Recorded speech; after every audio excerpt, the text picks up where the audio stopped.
Wait, your name, right here.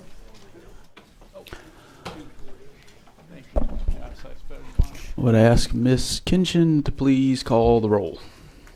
Chairman Klein, Here. Mr. Lovell, Here. Mr. Landry, Here. Mr. Banks, Here. Ms. Bennett, Mr. Whitty, Mr. Bro, Ms. Goodson, Mr. Broussard,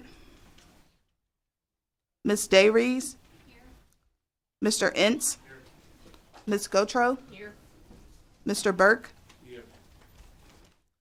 Ms. Gorman, Mr. Bubrick, Mr. Bourgeois, Mr. Hidalgo, Ms. Cormier,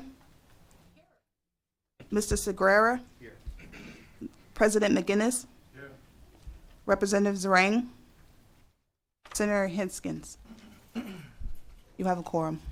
All right, thank you, Ms. Kinchin. Agenda item number 3. Members, if you could take a look at the agenda. The only change that I have to the agenda at this time is that on agenda item number 7, we are not going to hear from the National Weather Service today. I believe Ms. Dayries is going to incorporate some of their slides into her presentation in agenda item number 9. So we're just going to eliminate that item from the agenda. And with that, do I have a motion to approve? A motion by Mr. Hidalgo, a second by Ms. Cormier. Any public comment? Any objection to the motion? Motion approved. Approval of the minutes from the May meeting, or when was that? When was the last time we met? March? April meeting that Inger circulated. Do I have a motion to approve? A motion by Ms. Gotro, a second by Mr. Hidalgo. Any public comment on the approval of the minutes? Any objection? Motion approved. Agenda item number 5, any old business, members, from previous meetings that we need to discuss? I have a couple. One announcement, members, is I want to recognize 2 individuals that are with us this morning. As many of you are aware, I know those of you representing state agencies on the board, every year the governor has a program called the Governor's Fellows Program, where students either pursuing their undergraduate degree or graduate degree from universities around the country are assigned to a specific cabinet secretary within state government. And we have 2 participants of the Governor's Fellow Program here with us today, Ms. Ashlyn Sutton and Ms. Tyler Hunt. And I want to ask Tyler if you'll stand first. Tyler is with the Louisiana Economic Development Department. She is a rising senior at Louisiana State University, and she is pursuing a bachelor's degree within the College of Humanities and Social Science, double majoring in political science with a concentration in race, gender, and equity and environmental American studies. She is a proud Baton Rouge native and alumna of Baton Rouge Magnet High School. She is the first cohort scholar of the LSU Black Women's Empowerment Initiative, where she formerly served consecutive terms as the Public Relations and Social Media Chair. She's a member of the former executive board member of the Impact Movement, which is the only Christian Black organization on LSU's campus. She also served in the executive branch of the LSU student government as as Director of Diversity Policy and President of the Legislative Black Students Caucus. She has received numerous awards from the LSU Office of Multicultural Affairs, the LSU Black Staff and Faculty Caucus, and served on numerous committees and boards while also remaining involved with various nonprofit organizations such as the Bridge Agency and the Baton Rouge Alliance for Students. And so, Tyler, we want to welcome you to the CPRA board meeting, and congratulations on being selected as a Governor's Fellow for this year. And secondly, Miss Ashlyn Sutton, who is assigned to the best agency in state government. Ashlyn is with us at CPRA for the summer. She just went to Washington, D.C. with us last week for the Go Mesa Revenue Sharing Coalition fly-in, where we hit the hill. We had over 60 5 different individuals with us, and I know Olivia Leday is going to present on that. But Ashland is from Thibodaux, Louisiana, attends Nicholls State University. She has completed her first bachelor's in history and geography and is now completing her bachelor's in political science. She is planning on applying to law school in the fall. Currently, Ashland serves as the president and charter member of the Nicholls Clio History Club and the secretary of the Nicholls Circle K Club. So, Ashland, again, congratulations to you. You've been a real joy to be with, and congratulations to you on being selected. So,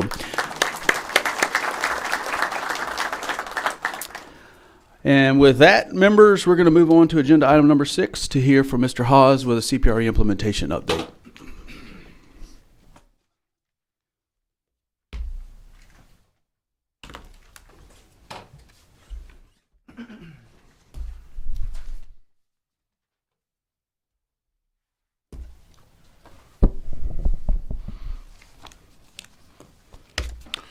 Well, good morning, Mr. Chair, members of the board. It's good to be here with you after a brief break last month. Hope everyone is enjoying their summer and is getting through this heat that we're dealing with right now. So I want to talk with you a little bit about what's been going on over the last couple of months at CPRA. As usual, it's been busy. We've got 100 projects that are currently active right now. 35 of those are in construction, 57 in engineering and design, and 8 projects in planning right now. Of the projects in construction, there are 13 of those are hurricane protection projects, 11 are marsh creation projects, and marsh creation projects lead the way of the projects that are in engineering and design right now.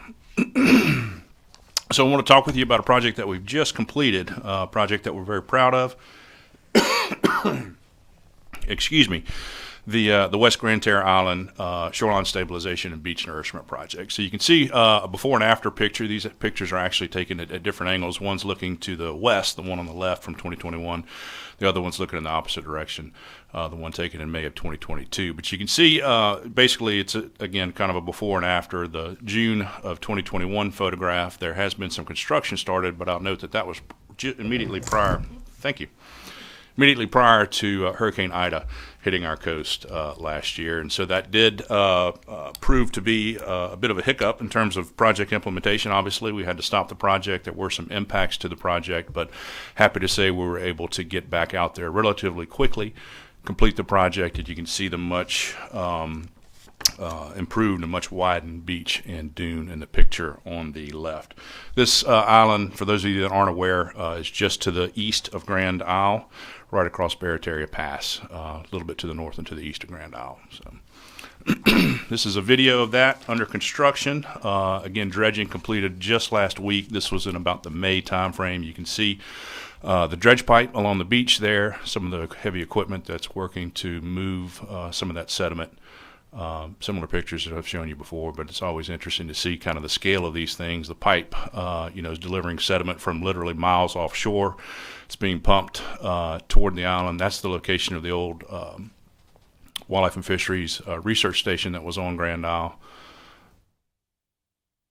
But that sediment, again, is being pumped from 4 or 5 miles offshore, placed on the beach, and then being reworked by the equipment that you see there. You see some sand fencing that'll be in place as well. So this is a project that was funded, or the engineering and design of this project was funded by the Restore Act, oil spill dollars, and it was actually implemented through the Louisiana Trustee Implementation Group through NERDA dollars. It creates about 251 acres of beach and dune, 147 acres of back barrier marsh, and there are some rocks that were placed on the western end of the island in the vicinity of Fort Livingston and that wildlife and fishery station that I mentioned earlier.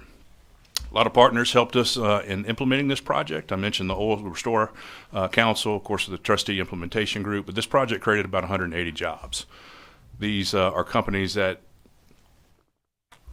are either located in or have strong presences, of course, in Louisiana. You see Weeks Marine here, strong presence in St. Tammany Parish, Deep South Construction, that's headquartered here in Baton Rouge, Superior Environmental Solutions, GBA Coastal Engineering, and Rogers Environmental and Safety Incorporated.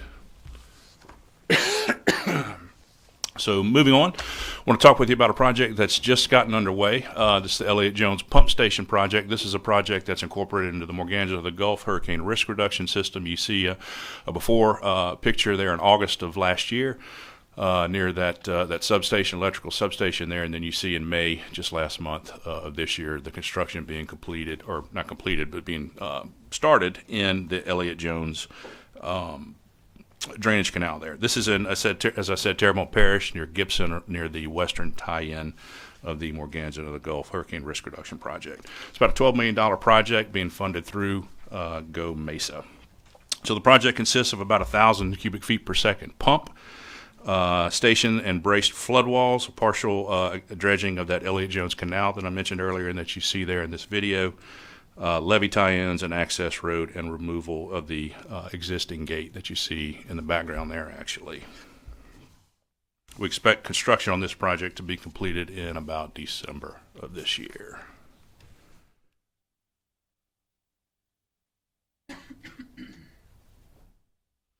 So we'll move on. This project has created about 30 jobs. Those are jobs that aren't with the government. And each of these companies are headquartered in not Baton Rouge, but in Louisiana. So, of course, Eustis Engineering,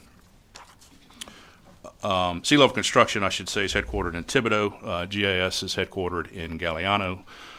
Morris P. Hebert in Houma, and Eustis Engineering in Metairie. So happy to be working with some of those local partners, of course, implementing projects for Louisianans by Louisianans. So I want to move on to another project. This was certainly a big event that was held at the end of April. Many of you were present there. We were able to cut the ribbon on this project with the governor, again, right at the end of April. But you can see in July of 2019, a temporary barge gate that was sunk in Bayou Chene to prevent flooding during a high water event there, of course, in July, during the middle of hurricane season as well. And you can see the new structure that's built and in place in February of 2022.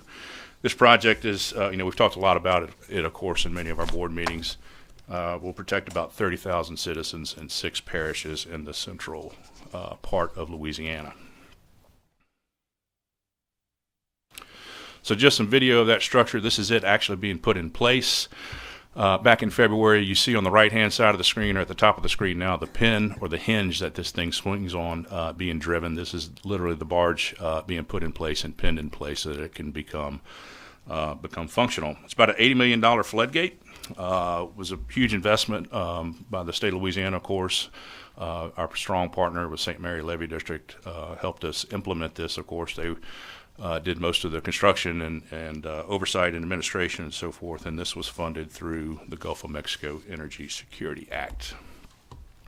Again, a number of partners were involved in implementing this project, created about 170 jobs. 9 of the firms that you see listed here actually are headquartered in Louisiana. So Aptum's headquartered in Baton Rouge, Patriot Construction in Dusson, Eustis, I mentioned already, in Metairie, Bollinger Shipyards, which built the barge itself, located in Lockport, Ernest Bro Electrical Headquarters in New Iberia, T. Baker Smith and Houma, Miller Engineering and Associates in Franklin, and Sea Level, as I mentioned earlier, in Thibodaux, and of course Rigid is located in Lafayette. Yes, sir.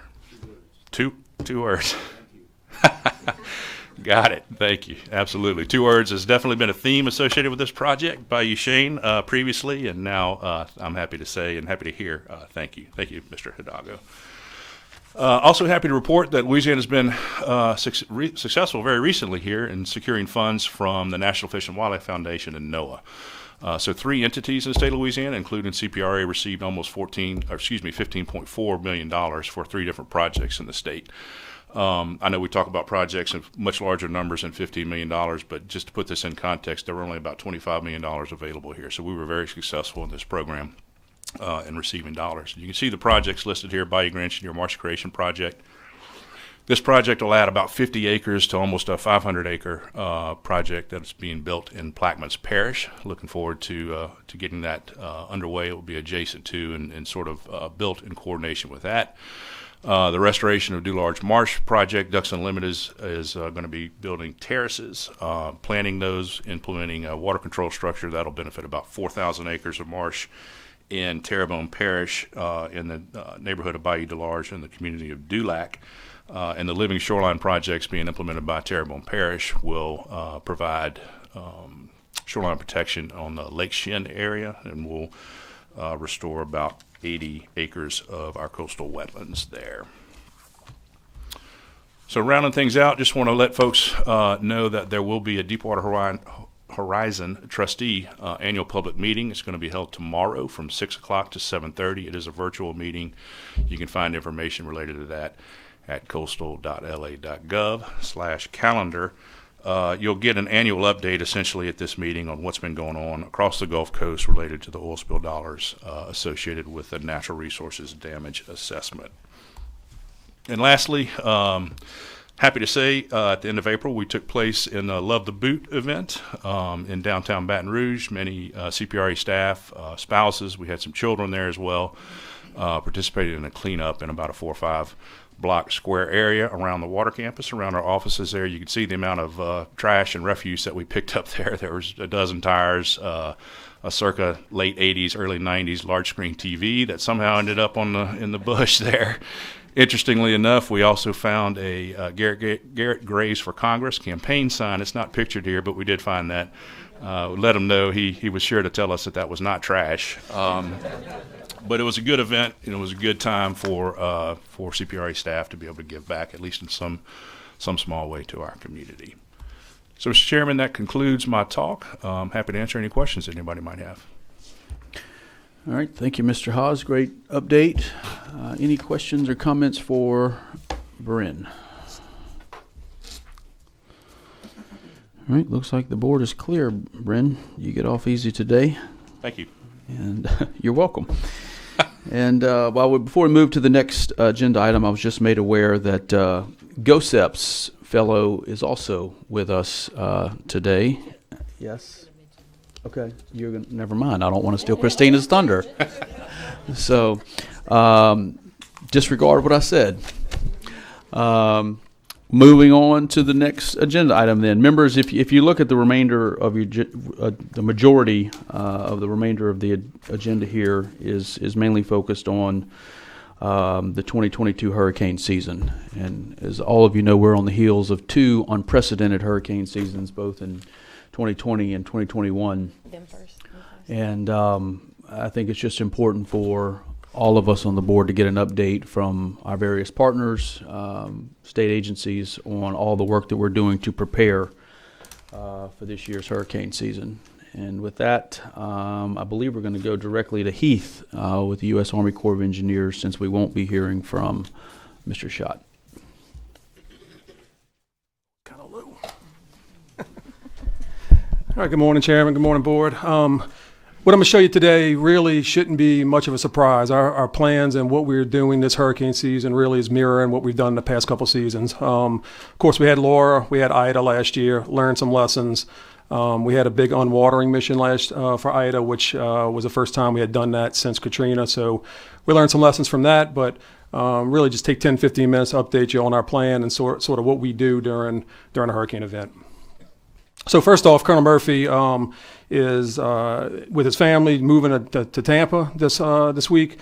Mark is at a change command up at Vicksburg District, and Colonel Cox is somewhere in the mountains with his Boy Scouts. So y'all got me this morning, but they send their regrets for not being able to make it.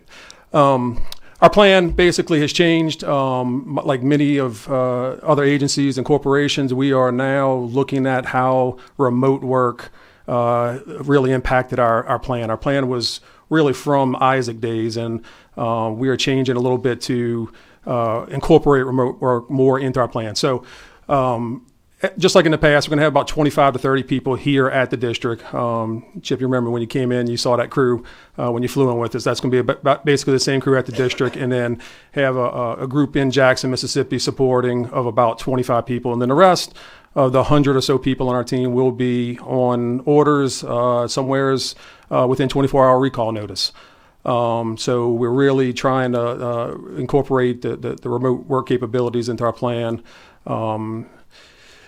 The highlighted parishes you see here, that's our LGL cadre. That's our local government liaisons that we send to parishes. We also send them to SLFPA West, SLFPA East, GOSEP, And that's really a communication exchange between us and the parishes and the levee districts, just to make sure we have the latest information going back and forth.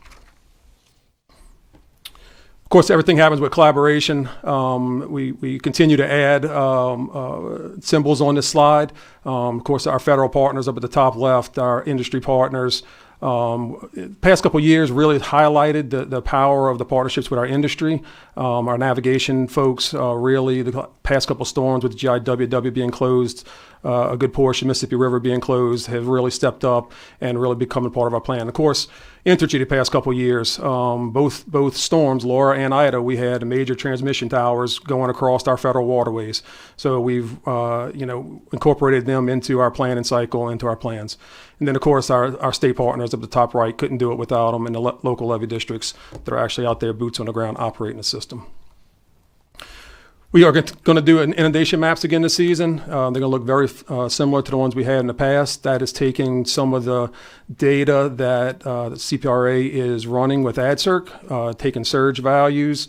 We take that along with the projected rainfall and riverine flooding, and we produce what's called a compound flooding inundation map. So the Weather Service will give you a map with surge. The Weather Service will give you a map with rain on top of it, and they'll give you a river forecast. What doesn't exist right now at the federal level for the National Weather Service is a compound flooding map. All three of them together, what does that mean? You look at the surge value, say 15 feet, and then 10 to 15 inches of rain. Well, you can evaluate those independently. We're now doing that, putting it all together and put on the map. They are publicly available. We don't really advertise them that much, but we do give them through GOSEP to the state agencies, the ESF leads, and they will be available again this summer. Our infrastructure that's out there, the core is more than levees. That's what this slide is intended to show. We do have all our locks and freshwater control structures throughout our AOR. So this was really important during Laura. Really no levees in Southwest Louisiana had issues, no federal levees had issues. Our locks and our structures is where we concentrate our efforts. So we really have two things going during a hurricane response. We have the flood protection piece of it, and then we have the navigation piece of it. That's all our locks and structures out there that we have to get up and running right away. Just show you some of the navigation impacts. This is during Ida. Every red dot you see on there is what we call a target. There were about 450 to 500 targets in federal waterways. So the highlighted channels you see are only the federal waterways. That's the only waterways we have responsibility to clean out. And this became a big deal during Ida. We had a lot of parishes. I mean, all of Southeast Louisiana had debris in their waterway. President McGinnis, I remember you calling, talking about Bayou Lutric, trying to get the debris out of that. We only do the federal navigation channels unless FEMA comes in and mission assigns us to go clear out debris in other waterways. But in our federal channel, including the Mississippi River, the GIWW, there were about 450 to 500 targets that need to be removed. So what did that look like? Of course, if you did an overflight after Ida, you saw the barges like matchsticks on the levees. That's Mississippi River levee. That's that transmission tower near the bridge in Elmwood that went down overnight. And of course, they had water power lines going across the river. So that's what we had to work with Entergy to get those power lines and open the Mississippi River again for navigation. The GIWW for 5 miles looked just like this. It's normally an 8-foot draft channel. For 5 miles, it had marsh grass compounded in it like this and just sitting there. We had to bring dredges in to get that waterway back open. We didn't get the GIWW open until about Halloween after Ida, which is the third busiest waterway in the nation. So major impacts to supply chains, major impacts to our navigation partners. And of course, on H&C, you had the Bubba Dove and the issues y'all had down there, which y'all are probably pretty familiar with. Our on-water mission during Ida. So what did we learn? One thing we learned was that we need to do more pre-coordination with our partner, the Navy Soup Salve. So we had a big contract with the Navy, the supervisor of salvage, and about a day into this mission realized their contract was with Rain for Rent, and the state's contract was with the same company, Rain for Rent. So we're trying to identify some of those things up front, do a little pre-planning, with the Navy and with the soup salve guys to understand capabilities and understand where assets are. Again, we had not done this mission since Katrina. The Corps Engineers did this for Sandy up in New York, but a totally different type mission. That was smaller pumps in subways, doing unwatering in subways and smaller things. Of course, we made the engineer cuts. You see those down in Plaquemines Parish. Gravity does a better job than any pump ever will, so you let the water out. Those cuts have been sealed back up and have sandbags on them and are ready to go for this hurricane season. But again, that was a $25 million mission assignment from FEMA for us to go do that. In the end, we spent about $9 million. I do believe we are better positioned to pull this mission together should it happen again this season. But I do believe we also did a very good job of pulling this mission off in the beginning. We had pumps on the ground within 48 hours, pumps that were coming from all over the continental United States, and unwatering Plaquemines. We did some work in St. Bernard. We did Lafitte. We did Kramer, Louisiana. And just for some evidence, when somebody said we need to do Kramer, Louisiana, I'm a local.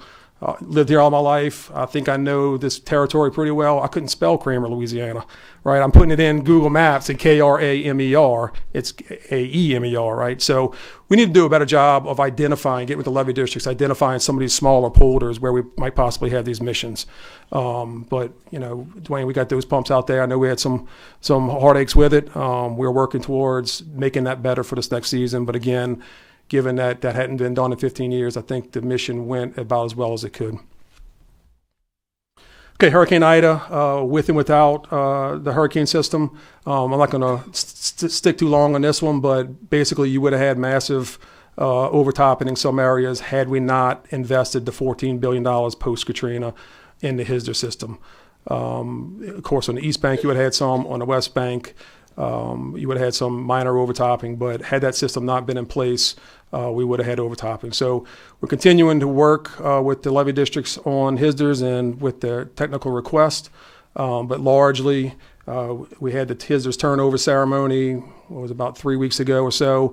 The operations and maintenance of that system is in the hands of the local levee districts. They're doing a fantastic job with it, with us supporting it. We've been through the ICW inspections, the inspection of completed work inspections. No real major issues out there except one pump that is having some issues at London Avenue Canal. We are working with SLFPA East to remedy that problem, but that pump will be not available for this hurricane season at London Avenue. Then our overall commitment, this is just the graphic of all the studies that we have going on throughout Southeast Louisiana. Our district received about $6 billion post-Ida. That's in the IIJA money and the DERSA money. So $6 billion worth of work. We are going to have to put some of that work to our northern districts. That's the graphic on the right.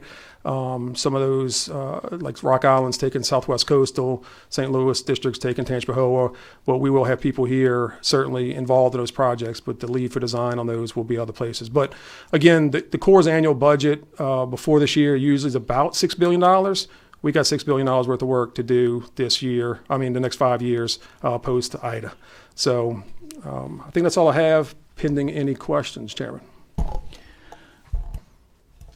right, thank you, Heath, for the update. Just quick questions. I know we had some issues on a floodgate in Empire last year that was silted in, that we had to send. I believe the Corps sent some scuba divers down to do some dredging to allow for that floodgate to close. Do we have any status or report out on how that floodgate is doing? I believe the inspection was last week.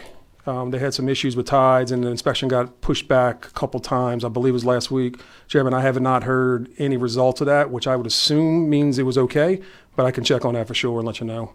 Okay.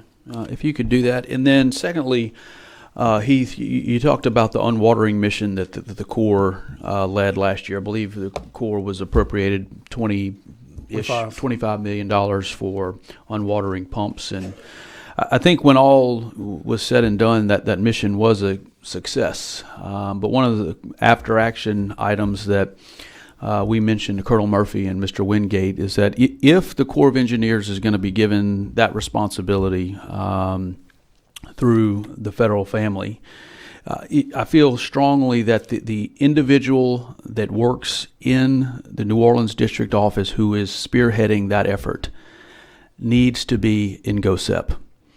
And so I believe last year was, obviously we were still in the middle of a pandemic. We had the individual was operating out of Houston, and there was just a lot of a breakdown in communications as a result of that. And so I think when all was said and done, yes, we were able to get pumps deployed, but having that individual in GOSEP with us who work at CPRA, with Mr. Wingate, I believe you're there, Mr. Varisco is there as well. It just seems like we could have broken down a lot of communication barriers. And because as you know, Heath, is that once a parish requests these pumps through WebEOC, the next thing they want to know is when are they getting here? When, absolutely. And for us to consistently change our story on ETAs is never a good position to be in when you're dealing with parish presidents and levy district directors that are seeing water rise or water not going down in some of these populated areas. So I know that Colonel Murphy is tracking that. He has made that commitment, but I just want the board and the audience to know that is one tweak that we're going to make on how we operate between CPRA and the Corps of Engineers when an emergency is declared. Let's see, Ms. Dayridge, do you have where's Christina? Your button is still blinking over there, but I guess you don't want to ask he the question. It was to introduce my fellow when I came up. If you were okay with that. All right, you're going to have that opportunity shortly. Mr. Bourgeois. Thank you. Yeah, Heath, I understand that you guys have gotten the message pretty good on it. There's a couple of other points. Actually, Chip said the first thing we want to know after we request is when. Actually, the first thing we want to know is when before we make the request. We need to know if they're going to be available to us or not. And these particular pumps from Rain for Rent, in our case, we started through the GOSEP process looking for some pumps, and when we couldn't necessarily know where we were and the Corps was volunteering to say, hey, we've got pumps ready to go and everything else, then our friends here at CPRA jumped into the mix and started to pull the trigger on that. But in our case, for a storm that hit Sunday during the day, we didn't get the first pump running until Saturday night. Okay. And, the first core pump running. We had other pumps running earlier. So I think there's a lot missing there. Chip was besides himself on several conversations with me as to, I swear they said they're going to be there at 7. I swear they said they're going to be there at 10:30. I swear they're going to be there before. They'll be there in the morning when you get there. And that just was constantly happening. And when the crew did show up, they were not prepared to put it in place. Your guys from the Corps, you sent three people over in the fog. I can't remember their names. They felt like they could have got these things running faster than the crew that was there to get it running from the contractor. And so I think the thing that I wanted to ask about was, I've been to Rock Island and saw how they pre-stage everything. They run tests on all of their equipment. Why couldn't we probably could have got pumps that we knew would work from Rock Island quicker than we did in this case? Is there any possibility that the Corps could, at least for the areas of South Louisiana where we know we're going to have these issues, do something like a mini Rock Island for flood fighting and dewatering in our area? Yes, so we are a mini Rock Island. We have 6 8-inch pumps at our district. 4 of them were in Plaquemines Parish, and 2 of them were in St. Mary's Parish. We had loaned them out already, so that's our organic assets that we have here. We can look at upsizing our inventory a little bit, but we can. Rock Island is the National Flood Fight Material Center, and they serve to give not just pumps but sandbags and HESCOs and everything throughout the Corps of Engineers. We could have pulled the trigger to get them down from Rock Island. In hindsight, we probably should have, but again, we are at the mercy of the contractors and the Navy soup salve. So what the timelines we were telling y'all they were going to be hit, that's what they were telling us. Sure, I understand. Right. So it wasn't a an organic asset that we were giving to y'all that our guys could have given out. So we did talk about upsizing our inventory a little bit. And again, like we had all our pumps were out. Now keep in mind, those are only small 8-inch pumps, which may have helped in Kramer, right? But those 8-inch pumps are not doing anything down in Plaquemines Parish. They're not doing anything in St. Bernard Parish where we had to go down there. They're not doing anything in Lafitte. Those are too small to do anything really about the amount of water that's down there. That's about the biggest size you can get on a trailer to pull behind a pickup truck. And that's the way you had to get things in there, right? And that would have been wonderful for us, right? The 16 inches that came were actually too large for what we did. They had to idle them back to get water to them. And so I would ask that we consider, by whatever method, that you increase your inventory to become a better. I mean, Rock Island's impressive. They've got a lot of equipment up there, but it's way up there. That's way up there, yes. And so we could do something maybe at Vicksburg that would be similar. I think that would be well worth it, because, I guess from Rock Island to Vicksburg's one thing, but from Rock Island all the way to us is it's another. A day. Yeah, it's a day. We've had to have HESCOs delivered for previous flood fights from there, and it is a day. So we can look at increasing our inventory. I mean, you notice pumps about $150,000 to $200,000 a piece. Yeah. So it's just a matter of funding and getting more. Right. Well, there should be some funding in the IIJ somewhere in there that we could look for that type of thing. It has mitigation grants, whatever the case may be. Even if we had to apply for that equipment and then, transferred its operations to the Corps, there's got to be a way we can do better than what we've done. But I understand, you were getting the information from the Navy folks, and the contractor in this case was probably simply overwhelmed with what they were trying to do. The pumps showed up. They were not ready to run. They didn't have additional fittings. You could only place one pump in one location because it came with a right angle on the suction side. So you had to finagle it. And that company's pre-sent a team down to take a look at it. But anyway, I'm going to stop so we can move on. But there's a lot we could do better. I agree. Again, we took those lessons learned. We have a team looking at this, and there's a plan that we're going through, and increasing our pump capacity may be an easy win if I can secure the funding to do that. If I haven't heard about the team looking at that, but I would love to be able to comment to that team. Okay. Thanks. Heath, we're talking about hurricane season, so we have to talk about Grand Isle. I did see the announcement that we released in conjunction with all of you. There's $122 million, I believe, was the number for Grand Isle. And the way Brennan and I always talk about Grand Isle is that, there's really three needs. There's an immediate need, there's a short-term need, and there's a long-term need. And the immediate need is addressing the vulnerabilities that exist on that island as a result of Ida. There's breaches in the Burrito levee on the Gulf side. There's some emergency work that needs to be done now. There's a short-term need to get that island back to where it was pre-Ida, and then obviously there's a long-term need that I know you all are working through as a result of some additional funding on what does the long-term sustainability of Grand Isle look like. And so do you may not have the answers to this question, Heath, but can you talk a little bit about the work that the Corps is doing on an emergency basis, and then also on the timing of the $122 million? So the PIR has been approved. That's the project information report. We had some challenges getting it approved. We had to get a waiver on the benefit cost ratio for the $122 million.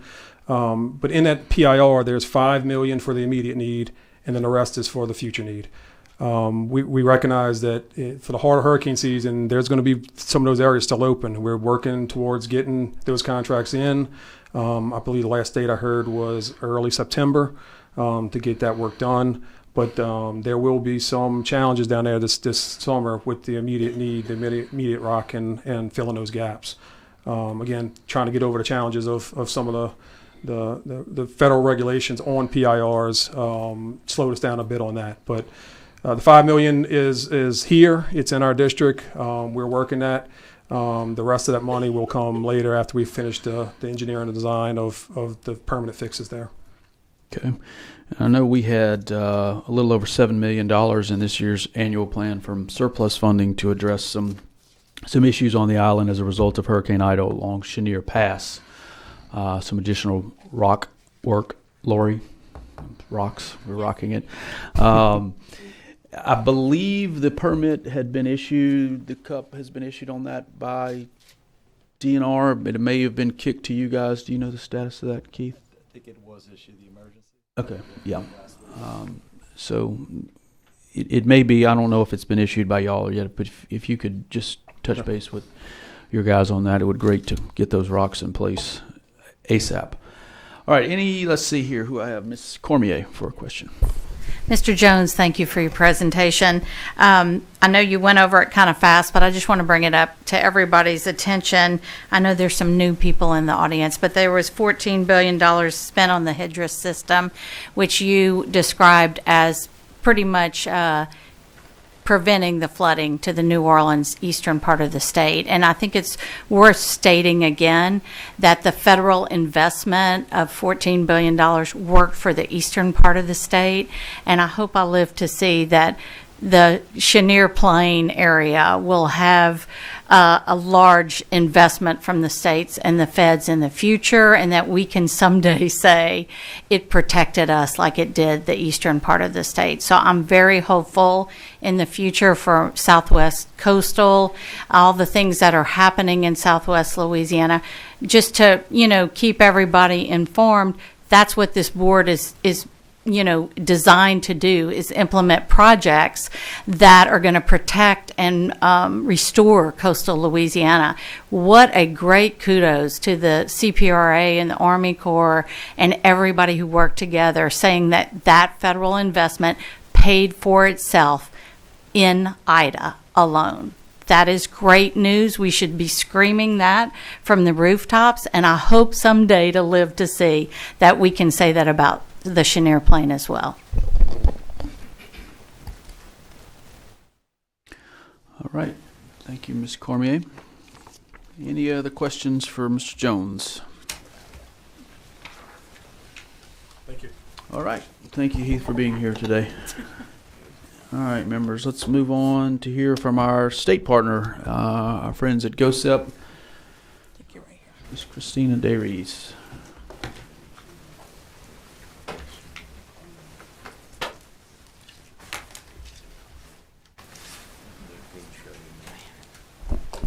Thank you, Chairman. And I would have introduced our fellow when you were introducing yours, but we keeping him very busy. He was running back from another meeting to try to get here on time. So Melvin Ukebu, if he could stand. He is GOSEP's fellow this year. We've been lucky to receive a fellow pretty much every year. The governor has the governor started this program. Melvin is from Nigeria. He has associate degree in construction management and civil engineering degree with honors from the University of Port Harcourt in Nigeria. He was a student government president at Delgado and volunteers with the Coalition to Restore Coastal Louisiana. So thank you, Melvin. And enjoy the meeting. All right, we just want to give you guys a quick look at what's coming up for this hurricane season from GOSEP's perspective, and include a couple of slides from the Weather Service. So looking back at our past seasons, just to remind you guys, if you forgot, 2020 and 2021 pretty much exhausted the list of the 21 storms names. We had 13 disasters that were declared in the past 2 years, significant amount. We are the 8th consecutive year with a storm forming before June 1st, and the 7th consecutive year with the prediction of an above normal season. And just a reminder, we are still operating in a COVID-19 environment. The governor does remind us that regularly, so to use those precautions where we can. And just to reiterate that storms are having a rapid intensification than we've ever seen in the past. They can have catastrophic impacts to homes, workers, critical infrastructure, power. You guys are familiar with all of that. And also, we still have 46 of 64 parishes that are still in their recovery. This is from Laura, Delta, and Ida. So we still have a lot of recovery. We just talked about some of those in the last presentation. So the 2022 hurricane season outlook that has come out from the Hurricane Center, we're looking for probably 3 to 6 major hurricanes. But as you all know, it takes literally just one to have devastating and catastrophic impact. So it's just to let you know what the hurricane season outlook is. And as I just mentioned, the storm predictions and the forecast, they don't tell you where the storm's going to make landfall, how strong that storm is going to be. It's just giving you a general idea of the potential for the overall basin activity. Even some rain events can create flooding and impacts to communities. So the reality is we have to plan as if we are to be impacted every single year, which it looks like we're on that trend, but remember, it only takes that one. So bottom line, the wind speed and intensity, it doesn't always relate to the direct impacts. Tropical storms, those types of things, non-major or weak hurricanes can still be dangerous. And then the category of the storm only relates to that wind speed. It will tell you very little about the flooding and the storm surge, which is very important, I know, to this board. So what is GOSEP doing to get ready for the 2022 hurricane season? We have just completed our statewide exercise. We do that in April of every year, and a rock drill with our federal partners and state and local partners. We've had a lot of hurricane preparedness meetings. That's meeting with local parishes, their governmental officials, their emergency support functions, lots of church faith-based organizations now that are helping us on the volunteer after disasters, and also providing COOP plans for small businesses to try to get their essential workforce back into their office, back to work, to try to get that community back up as soon as the storm passes. There's a lot of preparedness events we've been part of, and there are more coming. Red Stick Ready, you'll see GOSEP booths, GOSEP promotional items we'll be giving out to try to get everyone and the citizens of Louisiana hurricane ready. A lot of CERT trainings, that's Citizens Emergency Response Team trainings, training your local community, your university students, your beta clubs, any of those types of organizations to assist in disaster recovery and response. We've provided a lot of outreach materials and other just preparedness messaging that's been going on. Lots and lots of training. We have been training local first responders, local government officials recently on what to expect in the response and recovery. And then a lot of new engagement meetings with disability advocates. We have an employee with our office who serves as our lead and sits on the governor's advisory committee. So this is next few slides are just to kind of let you know what's the state's campaigns that are out there. Get a Game Plan is a pretty robust website. We just updated this about 1.5 years ago. Gives you just about any kind of information the citizens and businesses may need to get ready for any type of threat that may hit Louisiana. Lots of public service announcements are going on. The governor does these regularly. We update these regularly for any type of an event. And we also have PSAs that promote our Get a Game Plan app that you could easily download. Educate to Mitigate, that's trying to mitigate businesses, your community, drainage systems, any of those types of things to mitigate the impacts of future disasters. And our Preparedness App, this app is updated every year with new contact information. It's going through an update right now. Download our Get a Game Plan app. Citizens can create their checklist or can actually report that they're safe. Podcasts, our communications director regularly records these. He does them with various state agencies, community partners. He's getting engaged to do some more for this hurricane season, but these podcasts are also located on our website. And then during an event, the governor activates his emergency.la.gov website. We have a lot of good information here for citizens that are looking for shelter locations, evacuation information. We pretty much request that they all call 211 because that information can change. It's very dynamic depending on the impact and where we're sending Louisiana citizens to. So it's a good wealth of information, road closure information, contacts for your local emergency management officials are all listed on this site. And we have a lot of good emergency public information that's available to our citizens. Our preparedness guides includes those evacuation routes, includes a lot of great state agency information. And also just to remind you of the NOAA weather radio and the ES alerts that come on across those channels. And brand new for GOSEP, we'll be converting from our current emergency notification system. That's the iPause. You've kind of heard those big bells and whistles go off on your phones and radios.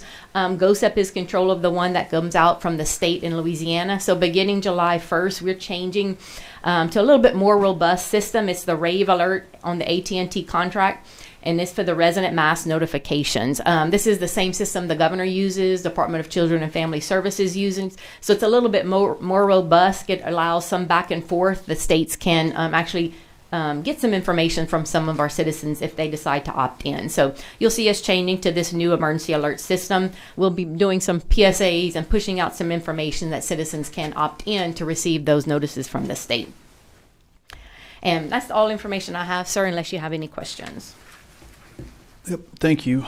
Christina, I guess I should have done this probably at the March or April meeting, but I never got the opportunity to publicly congratulate you on your new position Thank at you. GOSEP. I forget what month it was, but Christina, I don't know how many years you've been at GOSEP, but I've had the opportunity to watch you behind the scenes, literally being the machine that kept that agency running during hurricanes. Thank you. Just it's great news that you've been appointed by Director Tingle and the governor as the deputy director of GOSEP. And so that's just very well deserved, and congratulations. Secondly, Christina, one of the things that we've been talking a lot about in CPRA and on the heels of Hurricane Ida is modeling.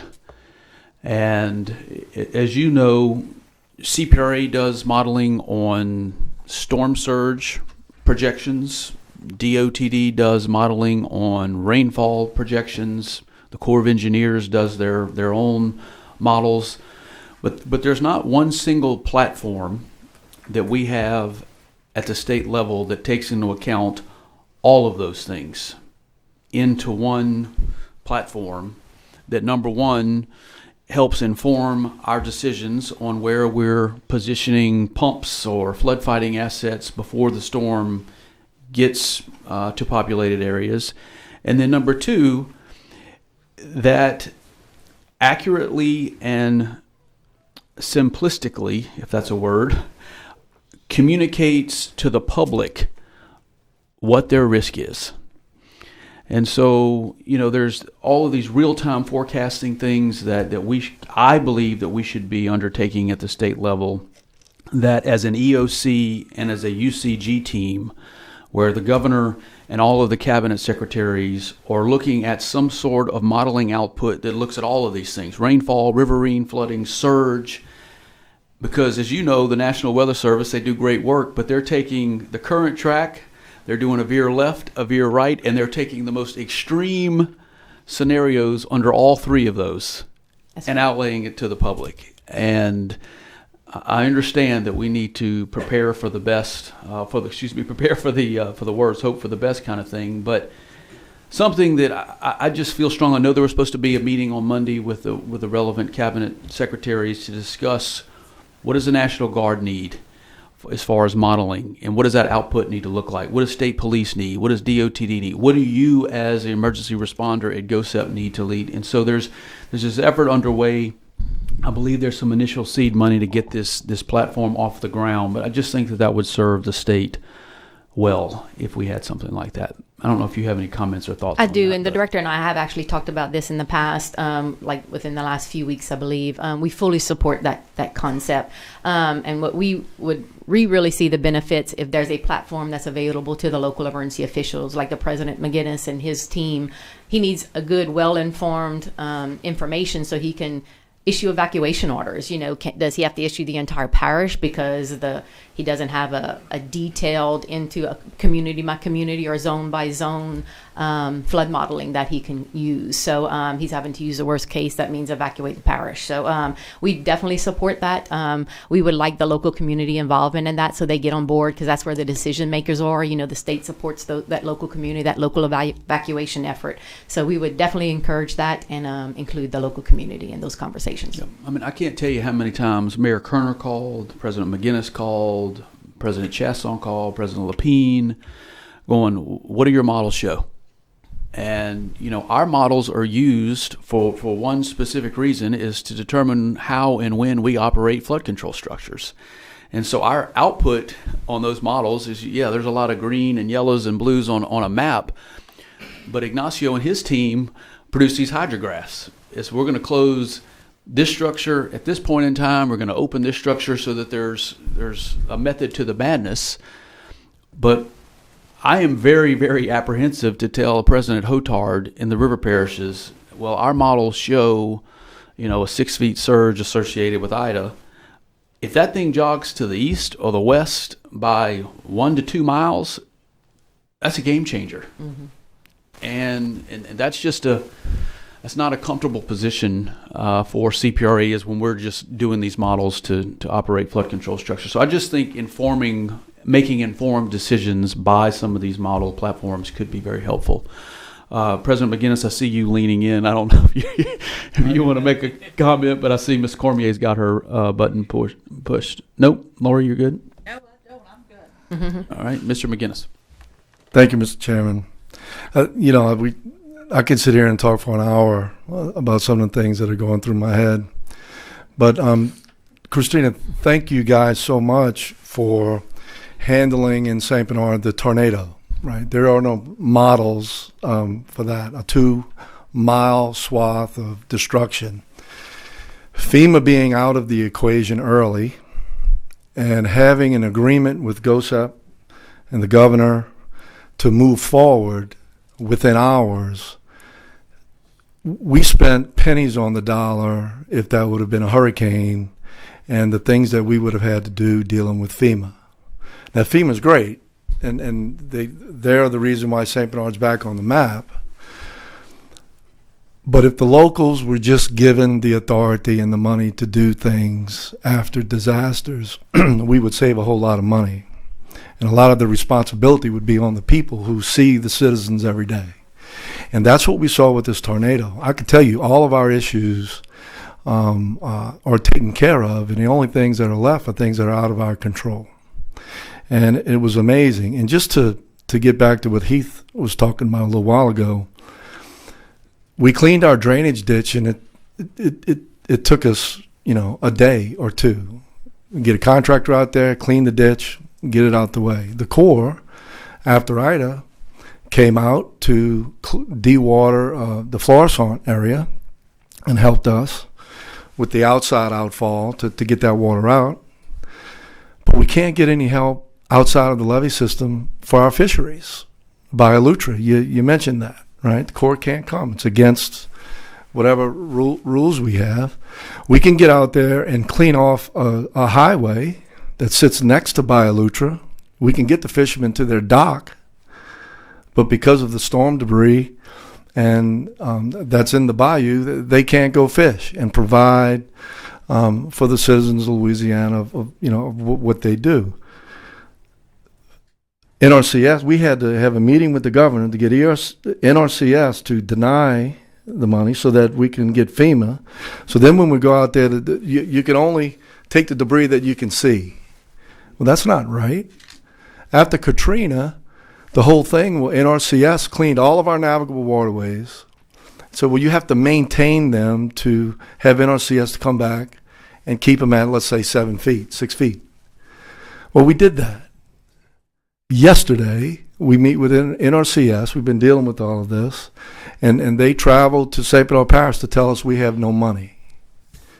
So now we have a contractor that's going out there in Bayou Terrebuff and Bayou Lutra to get the 100 or so items that we sonared to get out of these navigable waterways so that our fishermen can do a lot of different things to provide for the citizens of Louisiana, the citizens of our country. And it's amazing to me that it took us this long for NRCS to tell us they have no money. At first, they didn't want to deny it. Remember that? So, and I don't know, I'm just, a regular Joe trying to figure out how we're going to help these people. If we had the money, it would be done already. And that's why it's so important. We did the fly-in for the RISE Act so that these local communities could get money from these offshore energy production. So I'm going to leave it at that, Mr. Chairman, and thank you so much. And Christina, please tell your people at GOSEP thank you so much. And Heath, same with the Corps. You guys are always there to help communities like mine. I will do. Thank you, sir. Thank you, President McGinnis. Mr. Bourgeois? Yeah, thanks, Christina, for the presentation. That was good. A couple of weeks ago, I met with Mr. Tingle and kind of did a brief. He was gracious enough to meet me late in the day, and we went over a lot of different things, communications being one of the biggest ones, and hopefully that won't be the issue that it was for us this storm. But another thing we discussed was the Web EOC and the process for the Web EOC, specifically when it comes to levee districts.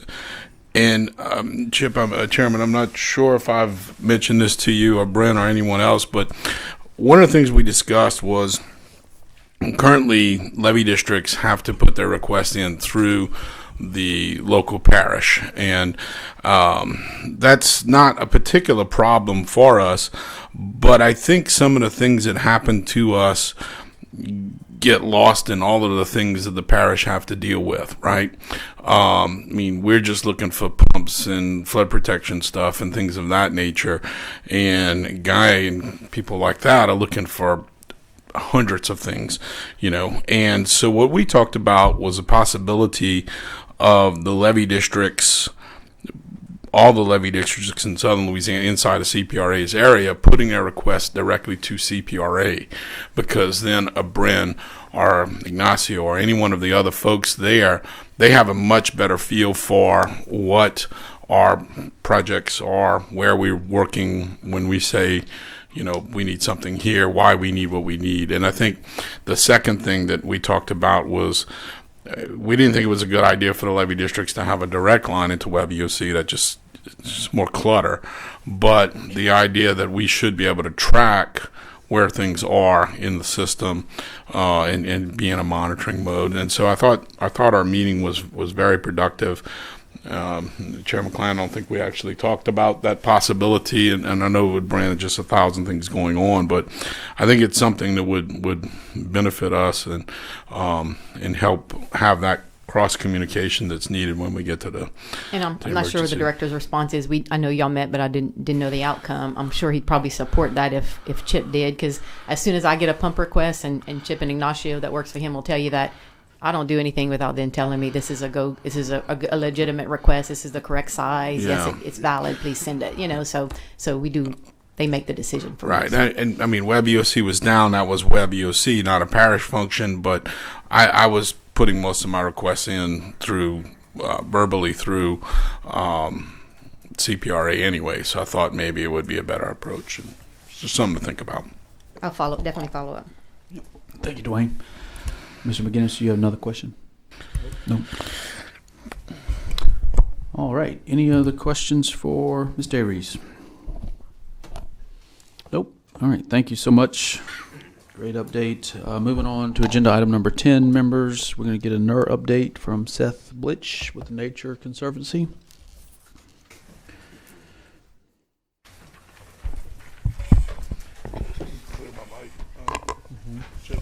Yep. I'm sorry? Just clear the mic. Yeah. Okay. All right, good morning, everyone. Good morning. So, as you are aware, back in 2019, Governor Edwards started a process of selecting a site for a National Estuarine Research Reserve in Louisiana. Louisiana would be the last state in the country, coastal state, to actually have a National Estuarine Research Reserve. They are, and I know you've had presentations on this before, so I will be brief. They are a state-federal partnership between the National Oceanic and Atmospheric Administration and a state agency or state representative that features estuaries, that really showcases the coast, that has a large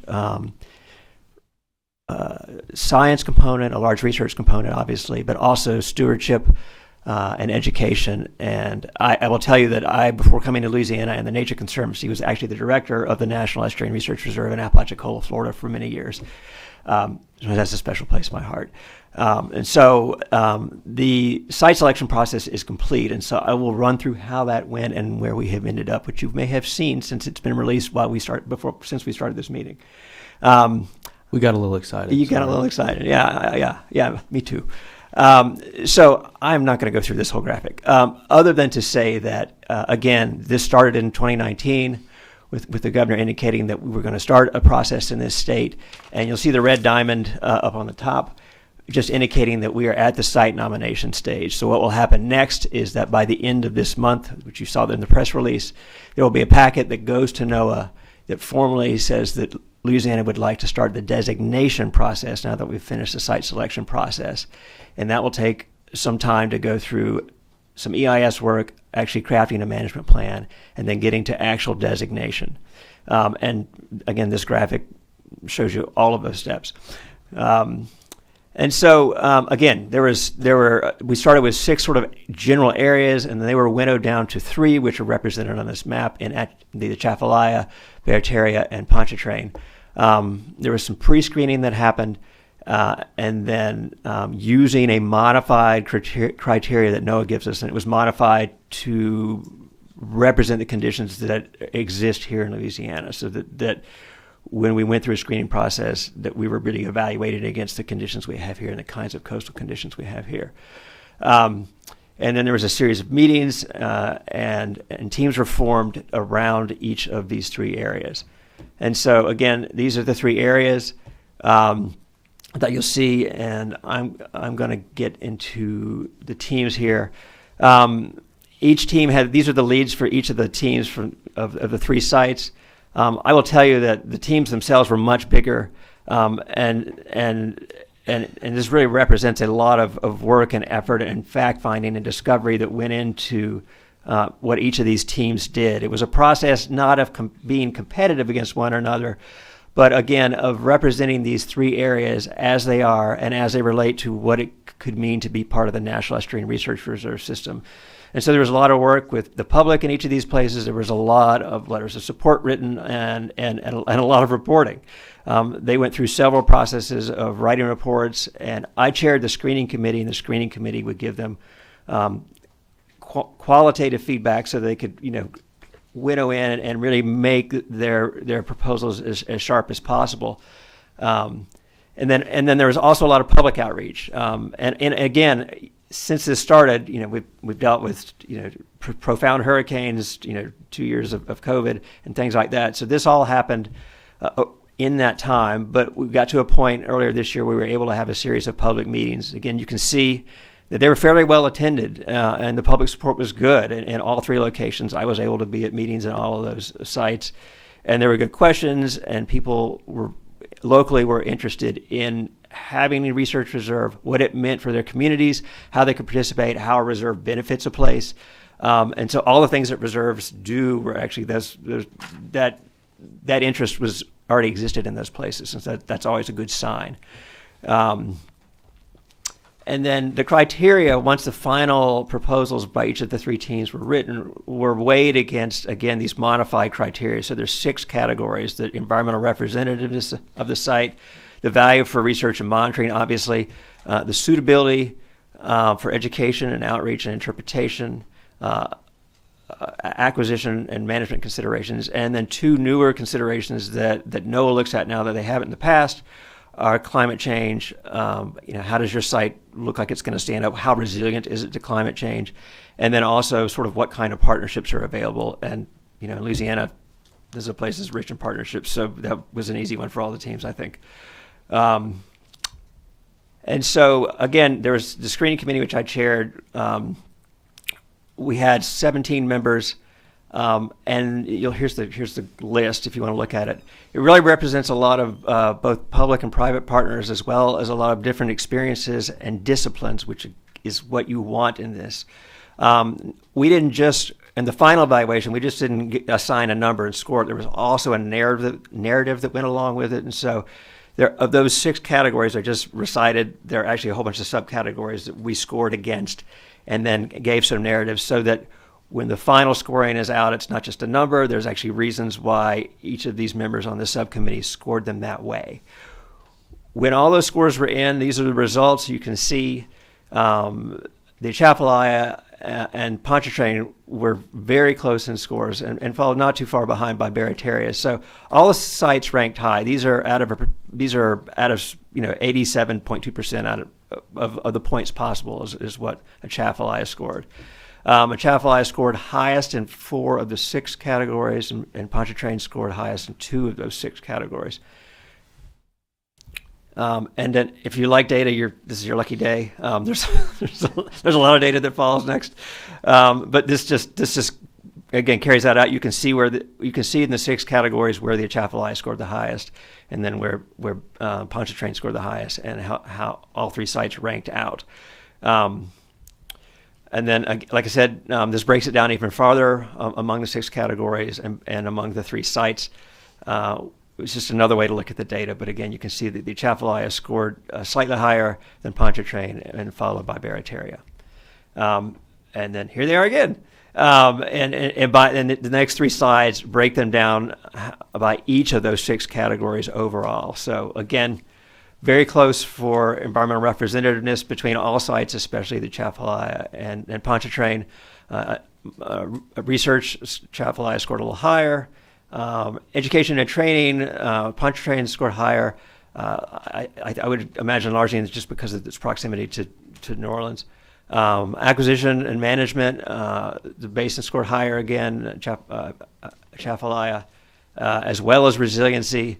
And then it and Pontchartrain were very close again when it looked at partnerships. So once the screening committee finished our work, we sent those scores. They were done through Qualtrics that LSU provided us, and all those scores and those narratives went to the executive committee.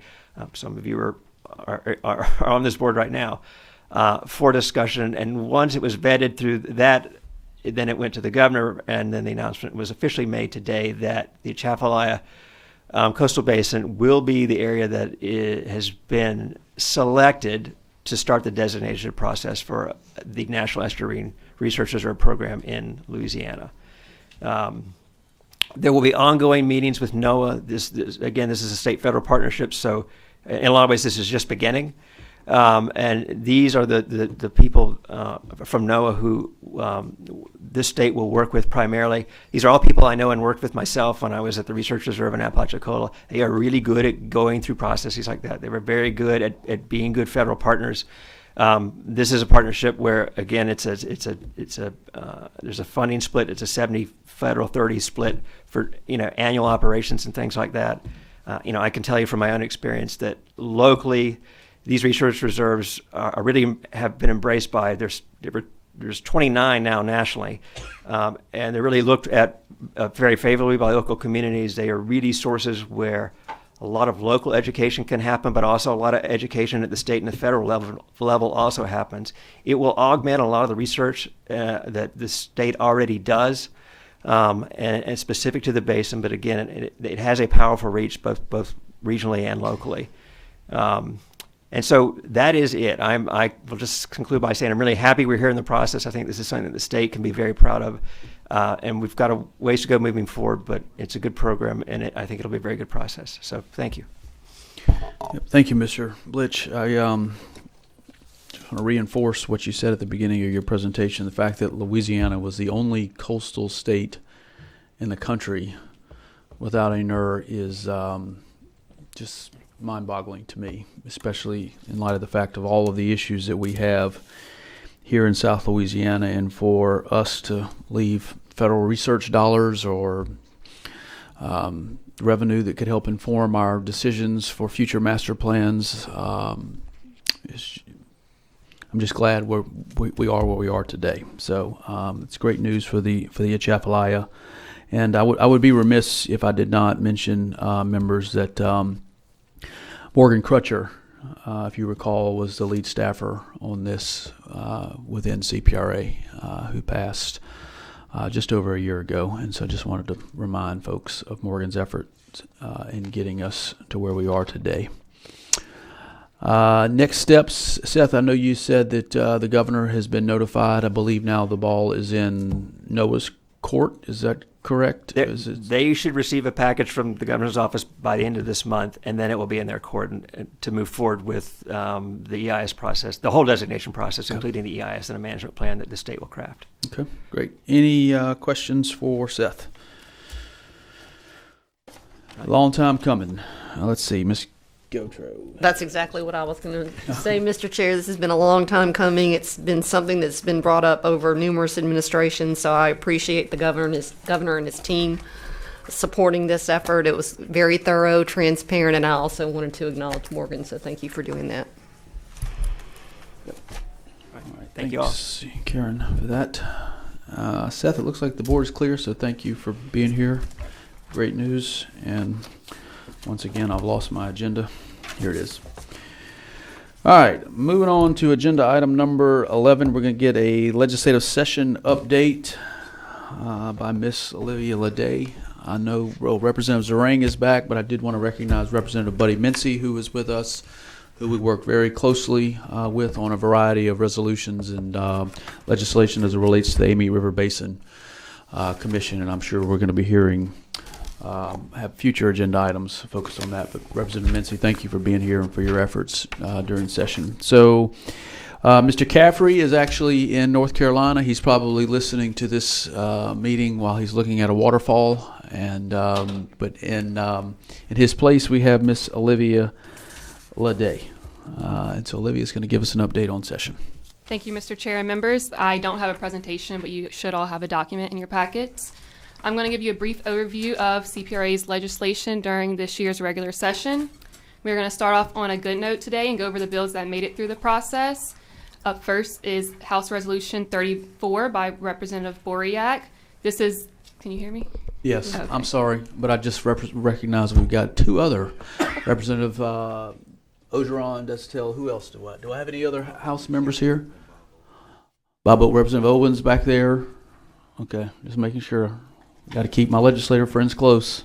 All right, sorry, Olivia, go ahead. No problem. So House Resolution 34 by Representative Boriak is our fiscal year 23 annual plan for CPRA. This passed legislature unanimously, which is a record-breaking $1.3 billion that allows us to do all of our work. Another cornerstone to our program is Senate Bill 91 by Senator Hiskins. This legislation was to recreate CPRA before the sunset, and it has been signed by the governor and becomes Act 7. House Bill 157 by Representative Boriak is our tax sale title bill that has been signed by the governor and becomes Act 270. This legislation simply adds coastal projects to the list of interests that are not extinguished should a piece of property go up for tax sale and there's an existing servitude agreement. Senate Bill 465 by Senator Connick is the SLUFA Nominating Committee Custodian of Record legislation. This has been signed by the governor and becomes Act 169. This legislation removes the CPRA board chairman as the custodian of record for the nominating committee and gives the role to the respective SLUFA regional director. Next, I'll highlight our surplus request. We weren't able to get the full $150 million that we originally hoped for, but we're fortunate to get the $120 million that will fund projects across our coast. To quickly go over some of those projects, it is $23.8 million for Crown Point tidal protection projects in Lafitte, $11 million for Grand Bayou Ridge restoration and canal backfilling in Plaquemines Parish, $6.5 million for breakwaters in Grand Isle, $12 million for construction of the LaBranch shoreline protection projects in St. Charles, $10 million for the Mont's pump station in St. Charles, $10 million for Southwest Coastal, and $12.5 million for shoreline protection projects in Vermilion and Cameron parishes. As for our bills that did not make it through the process or to the finish line are House Bills 636 and 687 by Representative Ogeron, the Offshore Alternative Energy Constitutional Amendment and its companion and statutory dedication bill. These two bills were deferred in the Senate Finance Committee. The committee had concerns with the ideas of protecting an unknown sum of revenue for coastal protection and restoration. We're hoping to bring both of these bills back next year and are glad we got the conversation started this year. We are also hopeful that Bowen will have its first offshore lease sale by that time next year in the Gulf of Mexico, so we'll have a better projection of the idea of revenue it will bring in. Other bills we were watching throughout the session were House Bill 97 by Representative McGee, which removes the sunset for levee restoration work not publicly bid. This has been sent to the governor. House Bill 165 by Representatives Zarang and Ogeron made changes to wind leasing to make it more streamlined. This has also been sent to the governor. House Bill 221 by Representative McGee increases various purchasing limits for levee districts. This has been signed by the governor and becomes Act 204. This allows contracts 60,000 or higher to be bid, which before it was topped off at 30,000. House Bill 589 by Representative Lacombe would reduce the legal servitude for drainage and outfall canals from 100 to 50 feet on either side and make the levee or drainage district liable for damages caused by this work. This was turned into a study resolution, House Resolution 114. Senate Bill 3 by Senator Lane creates a framework for distribution of monies collected from enforcement of coastal use permits. This has been signed by the governor and becomes Act 282. 75% of any settlement would go to CPRA and 25% would go to local governments to use for coastal protection projects. And lastly, as the chairman mentioned, one more. Senate Bill 463 by Senator White would have created the Coastal Area Flood Protection Authority, which would be a new state agency focused on providing flood protection and coastal restoration for areas north of the coastal zone, but in the coastal area. This was held up in Senate Finance Committee, and after some brief discussion, it was voluntarily deferred. And then the last one is House Bill 686 by Representative Mincy, which reforms the governance of the Meat River Basin Commission of managing the watershed. It has been sent to the governor. And related to that bill into ARBC is Act 170, originally House Bill 592 by Representative Zarang, which includes $8 million in the supplemental appropriation for the ARBC to undertake its own master planning effort. So that was a quick run through of all the bills we tracked this session. Please let me know if you have any questions, and thank you. All right, thank you, Olivia. I just wanted to take a moment. If you look at all the bills that were passed at the beginning or the top of your document, obviously the most important one there is, in my mind, is the approval of the annual plan. Once again, unanimously approved by the legislature, and I just want to thank Representative Ryan Boriak for shepherding that through the process, and for all of the members of the legislature for their continued support. As Olivia just mentioned, there was a variety of other bills by Senator Hinskins, another one by Representative Boriak, Senator Connick, that were actually department bills, and just I want to thank them for their willingness to run with those, and also Representative Zarang for his support as chairman of the appropriation for additional money coming to the coastal program. But I did, members, just want to take an opportunity to talk about, you heard Olivia make reference to Representative Ogeron's bill. And as I made reference, there's Representative Boriak just walking in. You missed my shout out for you, sir. But thank you, Representative, for your leadership in shepherding the annual plan resolution through the legislature, the largest allocation of funding for coastal restoration and hurricane protection in the history of the state's coastal program, $1.3 billion. So thank you, Ryan, for that. But I did want to spend some time, members, talking about Representative Ogeron's bill. You heard Olivia talk about that Senator White had expressed some concerns about the timing of doing this now. And I wanted to just make some comments on the record as to why we were doing this now. And so these bills, as Olivia just talked about, would constitutionally protect revenues from offshore wind production, alternative sources of energy in federal waters. The Constitution protect those dollars into the Coastal Trust Fund, similar to what we do for Go Mesa revenues. If you went back to 2005, 2006, when Senator Reggie Dupree was constitutionally protecting Go Mesa revenues, it was before we knew how much we were going to get. It was before we knew if the federal legislation was going to pass. And so we have a bill in the United States Senate right now. We are hearing that it is going to be marked up in Senate committee probably in the next 2 weeks, that creates this revenue sharing program. And if that bill passes, then the department is going to be looking to the state to promulgate rules and regulations.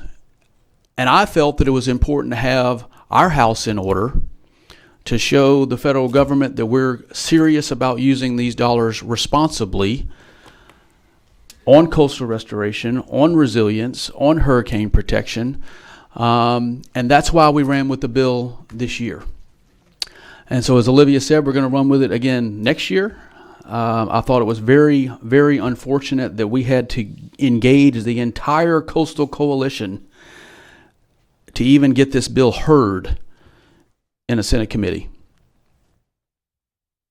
And so next year, Representative Ogeron, we're going to do it again. And we're going to engage the entire Coastal Coalition from the get-go here. But I just think it's vitally important that if the coast is going to allow for this revenue to be generated, it's the coast that allows this energy to be produced to begin with. It's the coast that sustains this infrastructure that allows this energy to be produced. Then it's the coast that we should continue to invest in moving forward. And that's just going to be our number one priority during next year's legislative session, besides the master plan. Bryn was about turning pale white over there when and so the fight goes on. But I just think it's important for us, especially if the RISE Act continues to move at the federal government level, that we need to make sure we're doing everything we can to ensure that those dollars are going to the coast here in Louisiana. Let's see here. I think that was the only other comment that I made on legislative items. There are other projects, members, in addition to the ones that Olivia mentioned for surplus. There's funding going to Iberia Parish, additional money going to Morganza to the Gulf. Mentioned Grand Isle. If you want a full allocation, members, we can provide you that, the full allocation of surplus dollars that the legislature appropriated for coastal projects. Mr. Bourgeois, you have a question, comment on this? Yeah, a quick comment. I agree your point about Mr. Ogeron's bill, but I just wanted to take a moment to publicly thank my local delegation. I mean, you heard their names over and over again: Zarang, McGee, Ogeron, Alam. They really delivered for us. They went out there and swung the bat. So I really just wanted to thank them publicly for extraordinary work this session. The one bill that was turned to a resolution, which puts it into study, the 100-foot statutory right-of-way reduction to 50 feet. The Association of Levee Boards took a strong opposition to that bill. So if it's part of a study, I would just request that if CPRA is going to be part of that study, and I would think it would be, that we have an opportunity to comment into how that would be a pretty hard thing for us to live with. So that's it. All right, thank you, Dwayne. I would say one more comment on Ogeron's bill is that this thing flew through the House. It flew through House Appropriations. I believe House Civil Law passed overwhelmingly in the full House chamber. But again, we hit a buzzsaw in the Senate committee. So just wanted to state that for the record. Representative Zarang. Thank you, Mr. Chairman. And again, applaud Representative Ogeron and his efforts on that bill. And definitely we'll do whatever we can to support you next session. But just a little inside baseball, what's kind of a victim of our own success. I think part of the problem with the buzzsaw you referenced in the Senate was because of the fact, and you're right, when Senator Dupre was originally working on this for Gomesa, but they didn't have a clue in terms of any potential funding. I think part of the reason that, and I don't want to defend what the Senate did, but I think part of it is they realized that, there's a potential they'll make some money, and, politicians and money, they're going to access it if they can. So I think that is what we need to be mindful of as we approach this bill next session, is to, again, address, like you said, the impacts are associated with that. We bear the brunt in the coast, but how important the coast is to where we still don't have sufficient funds to cover the whole master plan, and this is just part and parcel of that, which I'm not telling you anything you don't know, but just making sure that we're aware of, if there's money, there's going to be people fighting to keep it. There's no question about that, Representative, but I think one of the things that we need to do better next year is informing the legislature as a whole that there is what I'm going to call a fiscal cliff coming for the state's coastal program. And that cliff is going to happen in 2032 when BP funds dry up. And so the question that the legislature is going to have to answer next year is, what kind of coastal program do you want to have in the future? Do you want to revert back to a program that's just tapping into state mineral revenues, which is $15 to $20 million, and just Go Mesa revenues, which historically has been $70 to $80 million for a $50 billion problem? And so there's got to be we've got to make up that loss in revenue somewhere. And I know that that's in the out years. We've still got 10 years to go before we get there.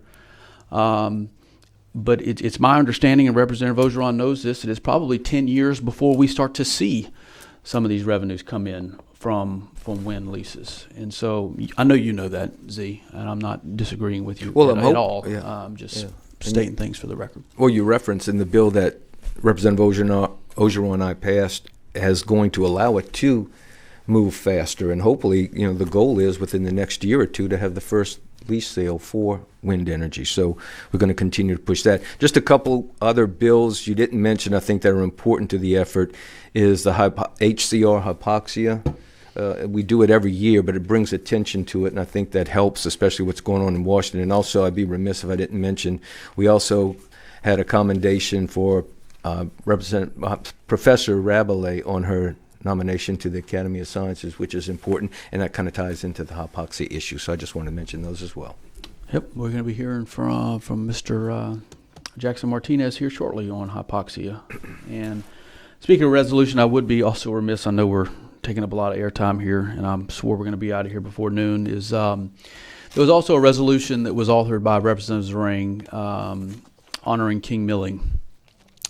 And so the governor held a reception at the governor's mansion that many of you attended honoring King. He actually established the R. King Milling Outstanding Coastal Service Award, which will be awarded on an annual basis by the governor for an individual who goes really above and beyond in the way that King has throughout his life and his tenure as serving as both the chairman of the advisory commission and on this board. We are very pleased to have Karen serve as his replacement here, but just a very fitting way to honor King Z. So thank you for doing that. Let's see. We got Mr. McMillan at the table, and we're going to get a little bit of an update on some of the things that are happening at the federal level. Great. Thank you, Chairman Klein and board. Today we're going to do a quick survey of some federal issues that have occurred since we last met on April 20th. Including some key legislative action, briefly touch on some disaster supplemental funding that's already come up this meeting, and some more information on the Infrastructure Investment and Jobs Act, the IIJA. Just last week at this time, many Louisiana coastal advocates, as well as partners from Texas, Mississippi, and Alabama, so the Go Mesa states, were walking the halls in Congress and sharing how important funding for resiliency is, and supporting legislative action that could improve that. There's over 65 participants in the coalition, able to do 41 meetings, which is pretty impressive as the Hill is in kind of pseudo pandemic mode, depending on the office and the priorities. And there's a lot of security issues these days. And the flying will continue as we have an additional 11 meetings scheduled to go. We had great participation from the Louisiana delegation, speaking to the coalition. Senator Kennedy and Congressman Carter also wanted to support the legislation.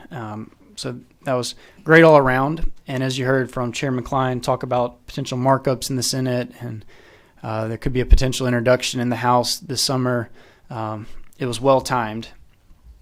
So hopefully we can get that ahead of the state level when it comes to offshore energy revenue sharing from wind. Also, there's been a lot of action on the WRDA. WRDA is the biannual authorization of the Army Corps, which is so key for us in Louisiana. The Senate took the first step. They moved their version through the committee unanimously, 20-0 early in May. But then the House jumped ahead, passing it through their committee and through the entire House by a very strong vote, 384 to 37. Louisiana's entire delegation supported. There's a lot of provisions under consideration. They're not necessarily identical in each chamber. And we're tracking all these. There's support for projects such as Upper Barataria, some modifications for LPV and WBV, a provision to allow state to address the payback for HISDRIS via state-led projects and credit for those.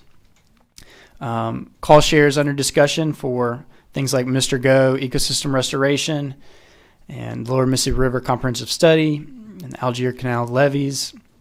And then there's some general principles such as elevating coastal ecosystem restoration and the priorities for the Army Corps, allowing emergency funds to be used to make a project effective and more resilient, maybe not doing the exact same thing that caused vulnerability in the past, and other good provisions as well. It should be a strong, impactful bill for coastal stakeholders and especially Louisiana.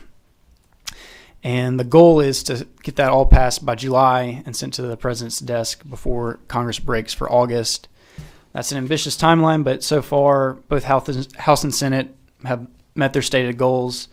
And so we're staying tuned and have a lot of thank yous to the delegation who supported a lot of CPRA requests and ideas. Neil, before you get off that slide, Ms. Goodson was just asking about the bullet point on the HISDRIS payback as the third payment. Yes. I believe we're about to make the second payment, Ms. Goodson. I know the 27th. We'll be making, if Heath is still here, heads up, you're about to get a $400 million check. But there's a third payment that we need to make on our overall cost share, and that's the payment that we've been working with the Corps of Engineers to seek credit through the restoration projects that will protect that federal investment. And there are provisions in the WRDA bill as it is passed the House as it currently exists. If I could raise a little bit of a flag for you, Ms. Goodson, sometimes the Corps of Engineers' interpretation of statute is different than ours. And that has happened far too often. For example, black and white, Mr. Go restoration, Mr. McGinnis is 100% federal. It says that in federal statute. The Corps of Engineers says otherwise. So what we're doing right now is the Corps of Engineers is to provide legislative guidance to the congressional delegation that satisfies their understanding or interpretation of what needs to happen in federal statute in order for us to accomplish that. Yes. And so there's an issue that has been raised, and I don't want to get into too far into the weeds, is that because HISDRIS is a completed project and has now been turned over to the state, that there needs to be some additional provisions put in law that would allow for credits to be applied to a completed project's cost share. Craziness, but that's what we're dealing with. So, but the provision is in there that we have been working on that through Congressman Graves' office on the third and final payment. We just need to make some tweaks to satisfy the Corps' concerns. Yeah, a few more comments on that one because the bullet point is simpler than the text and the details and the interpretation, as you said. On the Senate version, which Governor Edwards testified on back in February in Delaware about using state provisions, it extends the timeline of the payback by, I think, 10 years, and it's pretty clear that state projects should be eligible. So that one, to my non-lawyer eyes, seems pretty clear. The House version doesn't have quite as much description, such as listing out state projects. I believe they were negotiating to move the timeline back because obviously if we need the Corps to accept credit for our projects, and there's a deadline this year, that's a really tight timeline. And so I guess both are still active getting that one right. But you're right, Congressman Graves, the senators, others are, Congressman Carter as well. I've been weighing in a very helpful way. Thank you. Great. And then Heath touched on the announcement for Grand Isle, which is one of the first announcements we've seen from the disaster supplemental that passed last November. A couple other Louisiana projects are awaiting announcements from that source, I believe, West Bank and Lake Pontchartrain and vicinity. But won't break that down any further.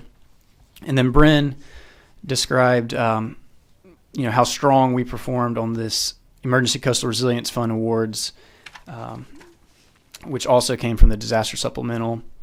One other thing I'd point out is the CPRA project kind of adds funding onto an existing approved project, and so we're able to get a large benefit from tapping into something that was already designed, approved, environmentally, checked.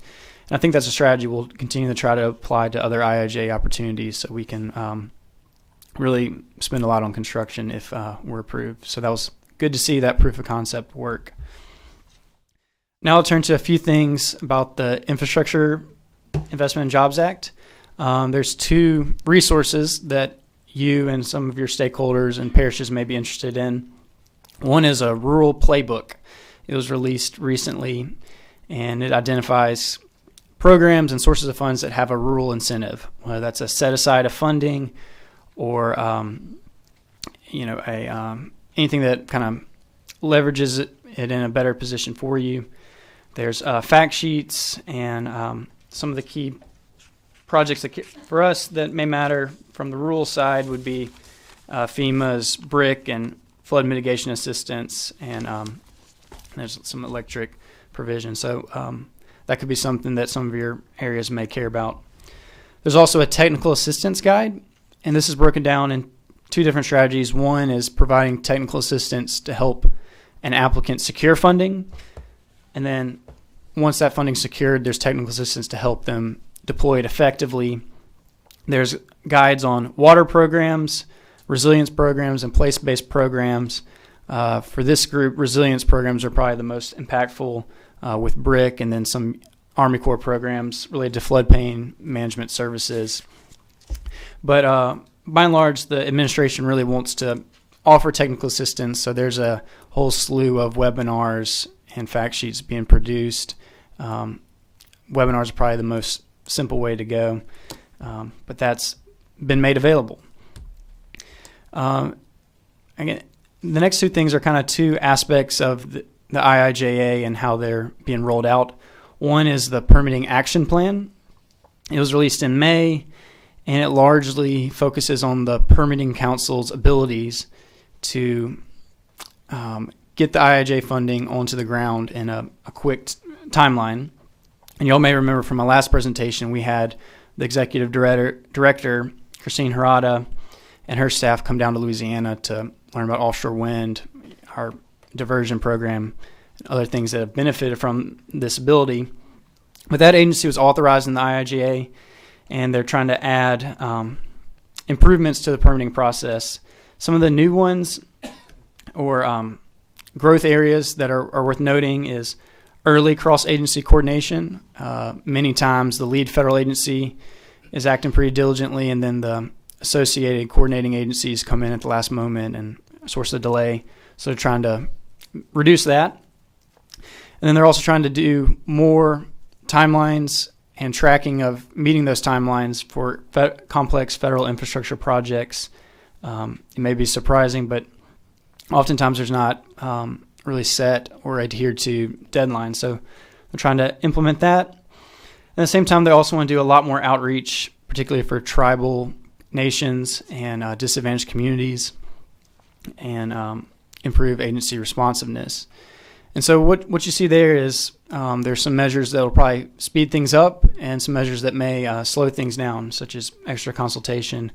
But hopefully the balance is positive and it moves forward well. And you'll see some of the priority areas that have come up is offshore wind, renewable energy, climate smart infrastructure. So, whether that's from the funding eventually or the actual infrastructure side, that's helpful. And then I'll just want to touch on this as this is still under development, but the IIJA authorized the Build America, Buy America Act, which applies domestic preference to all taxpayer-funded projects on infrastructure. And it went into effect May 14th, and the guidance on how agencies are supposed to put in effect came, a few weeks before. And so it's still kind of up in the air. And what the state of play is many agencies are asking for a 6-month waiver as they kind of assess the impacts. But in some cases, there won't be much of a change. In other cases, there will. There will be waivers available for the public interest, or if the material is not available, or if it raises cost of a project by 25%. But their goal is to have this apply to the entire infrastructure project, even if it only receives a small amount of federal funds. And so I know that's probably a source of interest, and we'll continue to track that and probably have more information in the future. And then one thing we mentioned last time is the America the Beautiful Challenge. This is a kind of broad-based one-stop shop application for voluntary ecosystem restoration. It's very broad. It's managed by NIFWIF. There's 85 million available this year, and proposals are due mid-July, and the announcement will be made in November. This is something we've worked with agencies and made sure that this is not just a Western focused project, but also includes coastal restoration, and we've gotten positive feedback on that.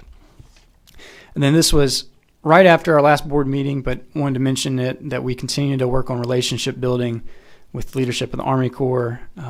Secretary Connor, Major General Graham came down, did flyover, met with stakeholders, and since then we have continued to have even improved responsiveness as we've done outreach kind of from district division and headquarters. So that was a positive event.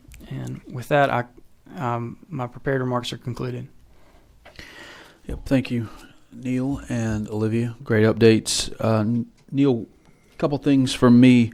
The number one question that I get as it relates to emergency SUP and IIJA funding is the timing on rules and regulations they're going to be issued. And so I'd ask that we reach out to our contacts in the various federal agencies to figure out what is the timeline on when these regulations are going to be issued.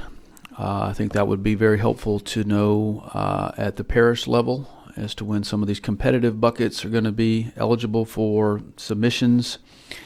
And then secondly, one of the things that I want to put on everyone's radar here, especially Ms. Cormier as it relates to Southwest Coastal, Mr. Hidalgo as it relates to Atchafalaya, and Mr. Bourgeois as it relates to Morganza to the Gulf. In a perfect world, all of this money, this influx of federal cash, would be handled at the New Orleans district. However, it is to the scope and scale that they don't have the capacity to absorb all this in the New Orleans district. And so projects are being spread out all across the country. And what I mean by that is, first, we're hearing, Lori, that we're going to be dealing with the St. Paul, Minnesota district in Minnesota for Southwest Coastal. For NOV, we may be dealing with the Memphis district. For Morganza to the Gulf, fortunately for you, Dwayne, that is the only project that is being funded by IJA that is going to be handled internally at the New Orleans district. Atchafalaya, we're still trying to figure out, but this is going to be a whole new world of engaging with core districts around the country on implementing some of these federal projects. And so I just want to put that on everybody's radar. But I think it would be helpful to figure out the timing of these dollars, the timing of the rules and regs, and then just make sure that everyone has full understanding that this is not going to be your standard run-of-the-mill implementation process. So heads up. Let's see, Mr. Bourgeois. Before you go, Mr. Bourgeois, Neil referenced the fly-in in D.C.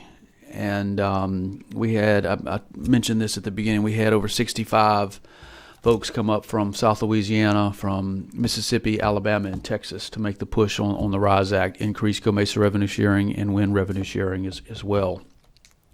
And that is no small feat to pull off something like that. And it was all handled internally at CPRA by Neil, by Olivia, by Russell Caffrey, and by Inger Kinchin.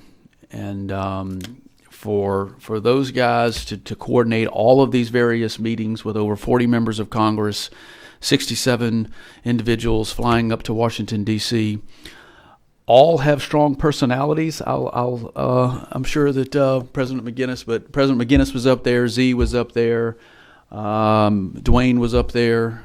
We had several members of the audience that were up there. So it was just, as I said in DC, it's refreshing, but it's also humbling to know that you have that kind of support behind you.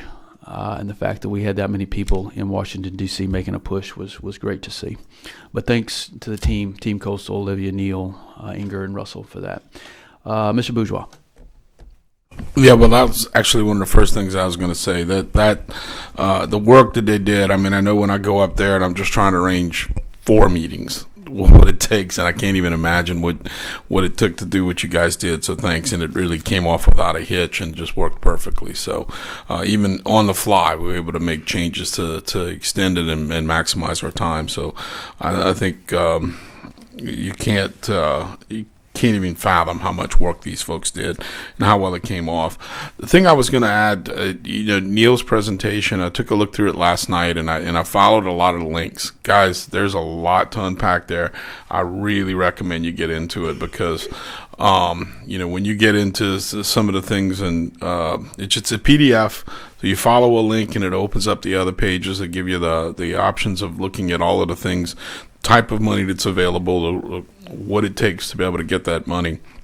I think there's just a lot of things. There is a lot of things in communications, but when we sit back and we look at what GOSEP was facing and how they were talking about things and how to get that messaging and get more people to heed the warnings of a storm, I think having that additional infrastructure on communications, internet communications is very important. And I know there's portions of our parish that don't have very reliable internet, and that stops us from being able to do things. So there's a lot to unpack there, and I just think Neil was an excellent presentation, and I thank you for it.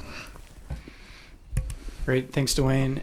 And just this week in New Orleans, there's a National Governors Association meeting on broadband, and IIJ themed, and so we're part of the larger team is working on that exactly, and I appreciate anybody that clicks the links in the presentation. Oh, and one other thing, and again, publicly thanking Neil and others on developing a document that we did that used the IIJ stats and a lot of other things. Came out spectacular. It's a Morganza to the Gulf document, but it's a feather in the cap of CPRA and the Corps in how we have a system that is truly environmentally friendly, and also took advantage of the IIJ social justice tool and economic justice tool. So that document came out fantastic. Everybody that's seen it so far is just floored by it. And again, thanks for your support on that. Thank you, Mr. Bourgeois. Any other questions, comments for Neil or Olivia? All right, guys, thank y'all. And our caboose for the day is Mr. Jackson Martinez. He's going to give us an update on hypoxia funding. And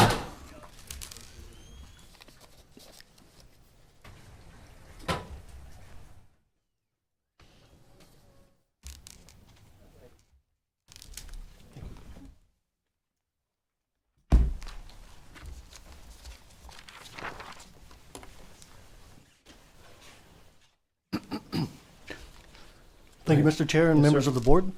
My name is Jackson Martinez. I'm a Science Policy Fellow in the National Academy of Sciences Gulf Research Program. This year I'm hosted by the Louisiana Governor's Office of Coastal Activities, and I've spent a lot of my time and a lot of my work is on Gulf hypoxia and nutrient management issues. So happy to be here today to give an update on hypoxia funding in IIJA. So I know most of y'all are probably familiar with the hypoxic zone or the dead zone in the Gulf of Mexico, but for those of you that are not, I'll give a quick overview. Actually, it's not sharing.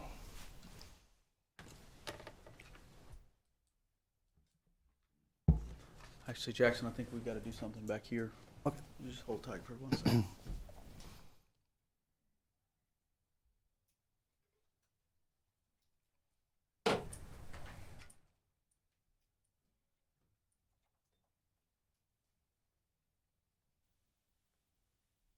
Thank you. So the hypoxic zone in the Gulf of Mexico is a large area of low oxygenated waters driven by excess nutrient pollution in the Mississippi and Atchafalaya River Basin, or the MARB. The MARB is massive, as you can see in this map in the bottom right. It encompasses or drains over 40% of the contiguous United States, and it contains natural lands, developed lands, and agriculture.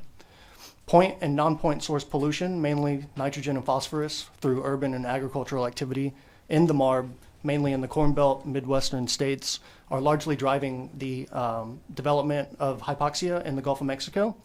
And this zone in the Gulf is the largest in the United States and one of the largest in the world. So it's really big. Traditionally, most recently has been mapped out to be the size of the Chesapeake Bay, the state of Connecticut, the state of Delaware. I know these are kind of small states, but that's a huge body of water that is unable to support marine life, especially for more non-mobile species, shellfishes and smaller fishes that can't get out of that inhospitable area. So to combat the hypoxic zone or the dead zone, the Mississippi River and Gulf of Mexico Hypoxia Task Force was formed in 1997. This is led by the EPA, and it's a partnership of 5 federal agencies, 12 states, tribes, and 2 sub-basin communities. The task force produced a hypoxia action plan to combat the dead zone, and each state of the 12 states developed state-specific nutrient reduction management strategies to carry out the action plan. The task force has an overall goal of reducing nutrient loads and improving water quality in the Gulf of Mexico and throughout the MARB. And they have an overall goal of reducing the 5-year running average of the hypoxic zone to less than 5,000 square kilometers by 2035. And they also have an interim goal, which is by 2025, to achieve a 20% reduction in nitrogen and phosphorus loading to the Gulf of Mexico. So when we look at their main goal of reducing the 5-year running average of the dead zone to less than 5,000 kilometers by 2035, unfortunately, things don't look that great. NOAA does an annual prediction of the size of the hypoxic zone every year prior to the LUMCON sampling that happens, where they actually map out the size of the zone. And it was predicted for 2022 to be over 13,000 square kilometers, which is over 2.5 times larger than the 2035 goal. It's slightly smaller than the 5-year running average of only 14,000 square kilometers from 2017 to 2021. But this really illustrates just how urgent we need to act, how urgent this issue really is. It's not just an environmental issue, a fisheries issue. There's economic implications of this as well. And like I said, about 13,000 square kilometers is the size of the state of Connecticut. So that is not a small body of water or a small zone in the Gulf of Mexico of inhospitable water. There is some good news through the IIJA. Most recently, they appropriated $60 million to the task force states to improve water quality in the MARB and the Gulf of Mexico and implement the Hypoxia Action Plan. I'm not going to go through this whole table, but I want to illustrate or show that each of the 5 columns represent the fiscal years 2022 through 2026. And in the second row shows how much money each of the 12 states will receive from this funding for those 5 fiscal years. So it was written to be about $1 million, but through the necessary appropriation dealings for this year in 2022, it's close to $1 million as well as 26, but then it's a little less than that in the other years. And for the quick update on where we're at right now with this funding, we just received the funding guidance from the EPA just last week. So we're working through that as a state, and we have 45 days to develop a 1-year or year 1 work plan. That will be due to the EPA in late July. And GOCA is coordinating very closely with several state agencies on this issue, as well as many environmental NGOs and the Lower Mississippi River Sub-Basin Committee. I'll give a very brief rundown of our year 1 priorities. We're mainly looking to focus on priority watersheds and nutrient hotspots here in the state of Louisiana. That is mainly the Mermentau and Ouachita Basin. We know there's impaired waters in those areas, so that's where we're really looking to put this money towards. We're also looking at implementing agricultural best management practices, or BMPs, including cover crops, conservation tillage, and vegetative buffers. These are things that do not allow the nutrients from agricultural activity to enter local watersheds and then flow into the Gulf of Mexico.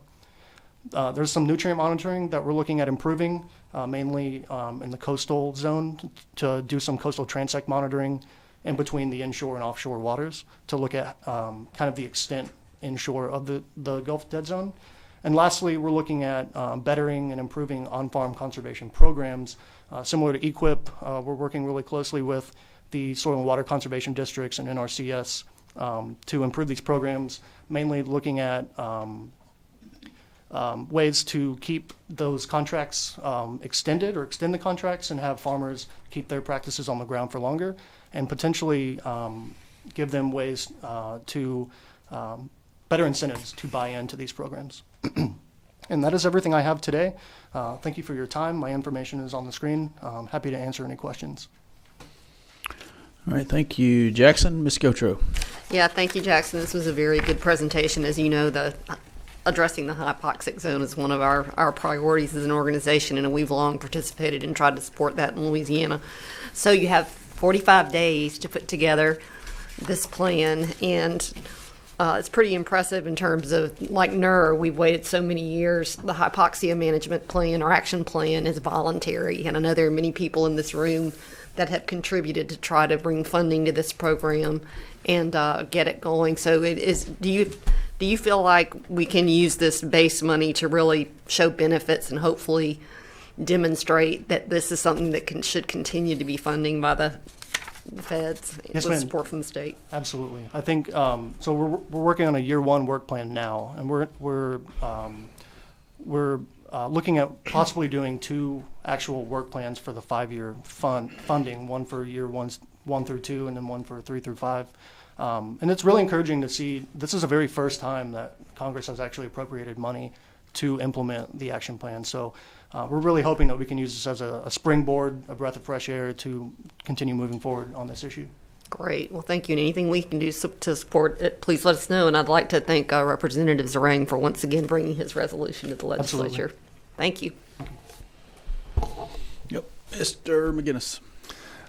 Thank you, Mr. Chairman. So are there any studies being done by the current tributaries now that are coming off the river, Mardi Gras Pass in the Bohemia area, as it pertains to this issue? I'm not aware of specific studies. There's a lot of university level work being done, especially on the environmental impacts.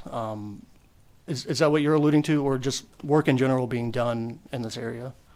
Well, there's a huge issue in the Gulf as it pertains to what comes down through the river and creates this issue Yes, sir. in the Gulf, right? So obviously, if that's happening, then it's happening in the areas where the river gets into local basins, right? Yes, sir. So that affects the same things that it affects in the Gulf, right? Yes, sir.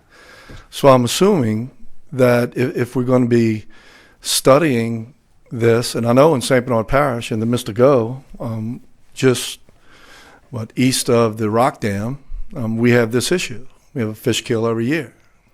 It's got to be because of something like this, whether it's Pearl River, whether it's Mardi Gras Pass, whether it's, whatever, right? Yes, sir.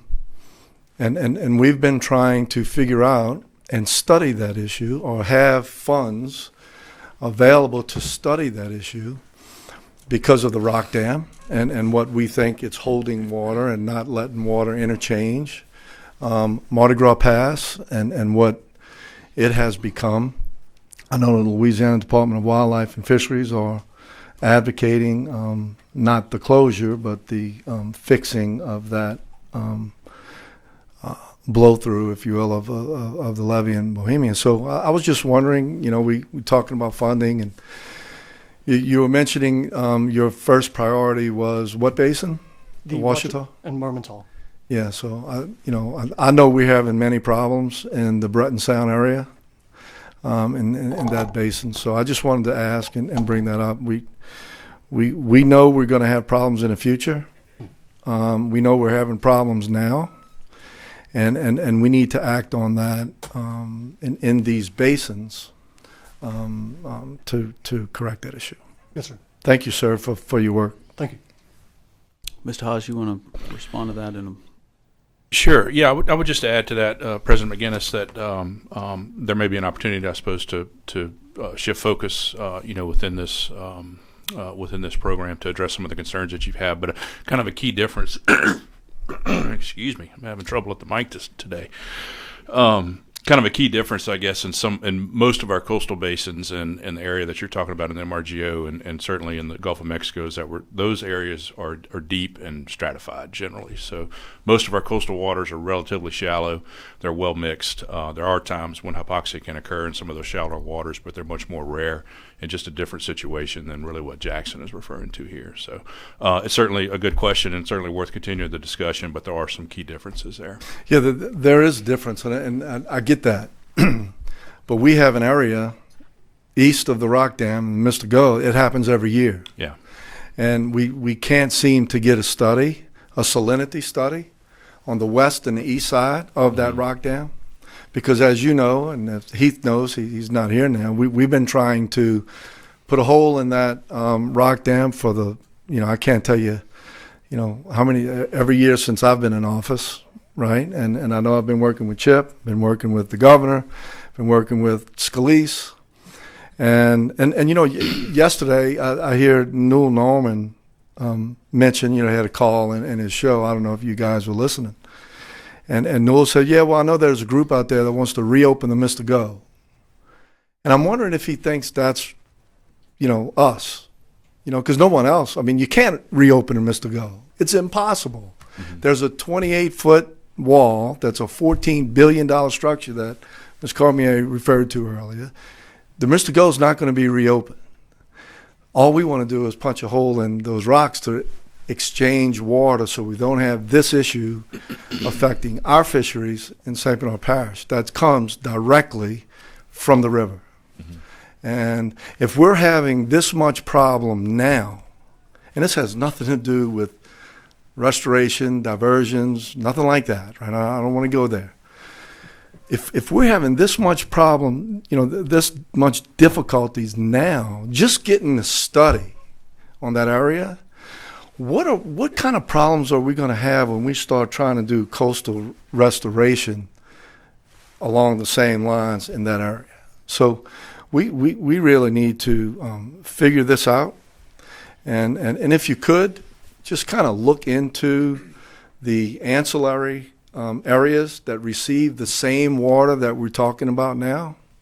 And it might be a little shallower in those areas. I'm talking about a 35-foot channel that goes about 10 miles, and we need to fix it. And if we can't take that rock dam down, then we need to fix it another way. Thank you so much, Brendan. Understood. Thank you, Mr. Chairman. Yes, sir. Thank you, Mr. McGinnis. Mr. Bro. Yes, thank you, Mr. Chairman. I just wanted to say, on behalf of agriculture, we appreciate the opportunity to be part of this effort. And there's great opportunity, and Jackson alluded to them, to partner with Ag to get some things done on the ground up there. We have a lot of ongoing programs. President McInnes mentioned earlier NRCS's funding shortfall when it came to EWP, the Emergency Watershed Program. It exists as well within the conservation programs from the Farm Bill, where Environmental Quality Incentives Program normally takes care of a lot of the nutrient loading issues that may arise from agriculture in the Ouachita and Mermentau basins. Their funding has been cut. Every little opportunity that we can use to help to cover some of those eligible but unfunded landowner contracts comes in really handy. Thank you. Thank you, Mr. Bro. Any other questions for Jackson or Bren? All right. Well, Jackson, we'll look forward to having you back at another meeting. Yes, sir. Thank you. Keep us posted. All right. Let's see. Members, I've got 2 public comment cards here. The first of which is from Mr. Doug Daigle from Louisiana Hypoxia Work Group. And then he will be followed by Ms. Catherine Holcomb.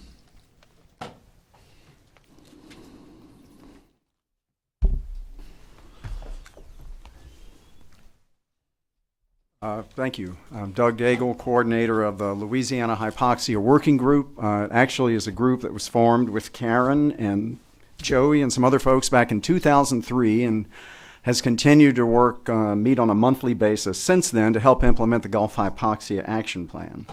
And for all of that time, the Louisiana legislature has repeatedly expressed support for the plan and Louisiana's participation in it. So I want to again thank Representative Zarang, who has sponsored numerous resolutions, and the latest one you just heard about in the session we just finished, HCR 98. The Infrastructure and Investment and Jobs Act, the IIJA, it really presents an important opportunity to help achieve the goals of the action plan and Governor Edwards' second-term coastal priority of reducing nutrient loading to the Mississippi River. And, Senator Cassidy sponsored that provision in the IIJA, and that was a huge help. And actually, Representative Graves also sponsored some additional funding in the EPA fiscal year 22 budget, specifically directed to the Hypoxia action plan. So the senator and his staff worked really hard to get that in the infrastructure bill. So I think it's incumbent on the state to make sure that we spend those funds in the most effective and efficient way possible. And the guidance language that EPA has put out is pretty clear that it needs to help achieve those nutrient reductions. And even though we're not a major source here, we can do our part. And we've heard about some of the things we can do with agriculture in these two key basins that were mentioned.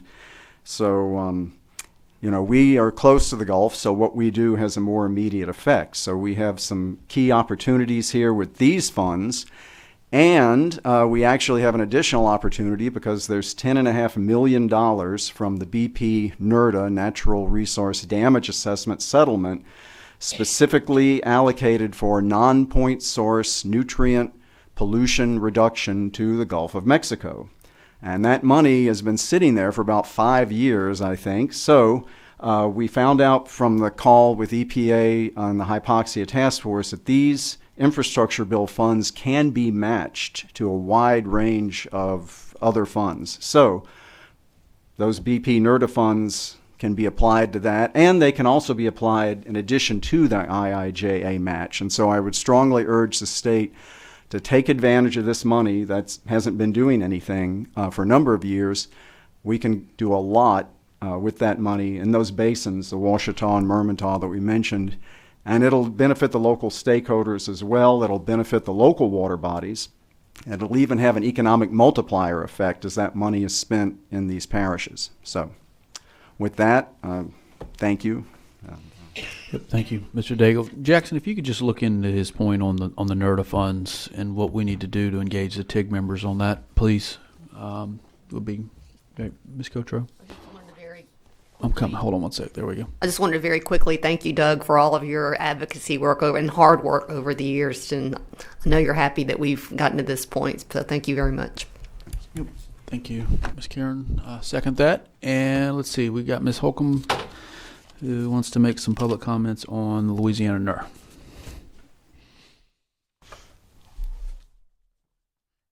Morning. My name's Catherine Holcomb, and I am president of St. Mary XL, which is an advocacy group in St. Mary Parish. We've been following the selection, the NER process very carefully, and we've been very involved in it. And so on my way up here, I was coming for the agenda item that said, it was an update. And when I was sitting in the back, I kept my phone was getting blown up because the press release had gone out during the meeting that the Atchafalaya Zone had been selected. So we're very, very excited about that. We also wanted to say that we're very grateful for Governor Edwards' vision. He never wavered in his commitment to bringing a NER to Louisiana. Hurricanes and the pandemic tried to stop him, but he kept on doing that, and he kept working to complete the process. We also aligned with advocacy with Senator Allen's office and with former State Representative Sam Jones in moving forward in coastal education for the state and for the United States government. And we're ecstatic that the Atchafalaya Zone has been recommended. So that's it. Those are my public comments. Thank y'all so much. Thank you very much, Ms. Holcomb, for being here. I believe we're trying. I know Harold's back there. Come on up, sir, and we'll get you to fill out your card. Yep. Okay.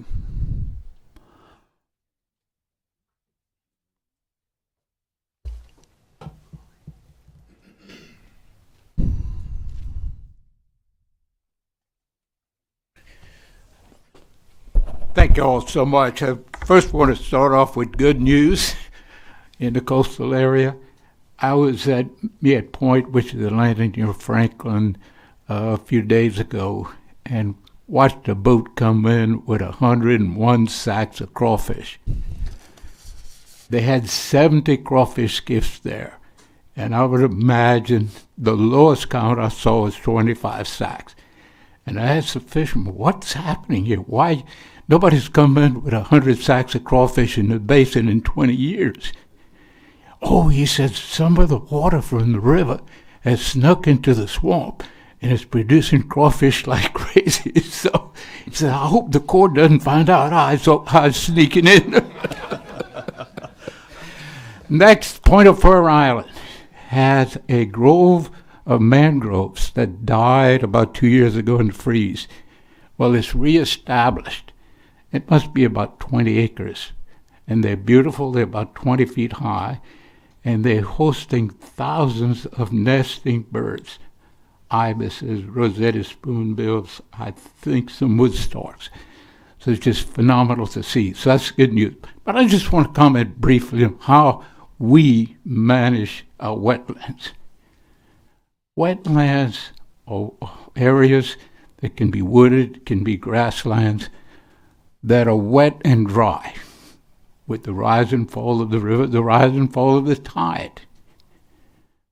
When we close wetlands with a dam or levee system, we flood the marsh. And the best example of that is White Lake, Grand Lake, which is 100,000 plus acres of open lake, another 200,000 to 300,000 acres of adjoining marsh and swamp, all the way up Mermentau, Nepica, and so forth. That's totally closed. That area is probably around 8 to 10% of our total coastal wetland system, and we keep it at plus 3 feet. It never dries out. It can't. And so with those closed locks and doors, shrimp can never come in. Sediment can never come in. Fish like tarpon that we've totally lost cannot get to their spawning grounds. And so we look at our wildlife reserves, and you can start with Point of Fur, which is privately owned but managed just like Marsh Island. Every major bayou in Marsh Island is dammed. A shrimp cannot jump a dam. When you dam it, it's no longer a bayou. The same thing that would happen in Montana. If you dam a river, it's no longer a river, it's a lake. Well, in Montana, it's going to stay together there, but it's all rocks and boulders. But for us, when you close the bayou and make it a lake, you kill all the vegetation in it. Water quality goes to nothing immediately. Salinity skyrockets because no matter the unusual high tide events will come and overwhelm the system and trap the high salinity water in a bowl. And when it evaporates, the salt stays behind. So before long, you have these impoundments. You can call it Marsh Island, you can call it Rockefeller, you can call it Lacassine. The same thing happens. Everything dies in it. And that includes the living critters. And so you look at the reserve system, the State Wildlife Reserve, the Audubon Reserve, Rockefeller Reserve, Lacassine Reserve, Sabine Reserve, Cameron Prairies. They built roads. Rockefeller has 3,500 acre management units that they built. All companies didn't do this. And you drain it with 2-foot pipes. It takes 6 months to drop that area a foot if it doesn't rain. And so we are destroying the marsh. We're building these dams. Bayou Tom is an old bayou that drains the marsh north from Cheniere to Vermilion Bay. It was one of the most prolific for fish and so forth in the whole Vermilion Parish area. We just put a dam on it. Totally dam it. So we got 6,000 or 7,000 acres of tidal marsh that no longer is tidal marsh. It's a lake, and you kill everything in it. And the best indicator is frogs. A frog can live anywhere. but a tadpole can't. A tadpole has to have 6 weeks of good water to survive into a frog. And there's no frogs anywhere in that marsh. There's no old trappers knew what was going on. There's a trapper on right near Audubon land on Vermilion Bay. He trapped about 3,000 or 4,000 acres of land. They leased the land for duck hunting. The mud company that got it dammed every bayou into it. The trapper was gone the next year, and I saw him in Abbeville. I said, "Why you leave?" "Well, the marsh is totally flooded. There's no muskrats. It wiped them out totally. They eat three-cornered grass, and three-cornered grass can't grow in a flood." So we want to blame oil companies. Come on, guys. Subsidence, a lot of things. We are mismanaging. We are converting wetlands into lakes.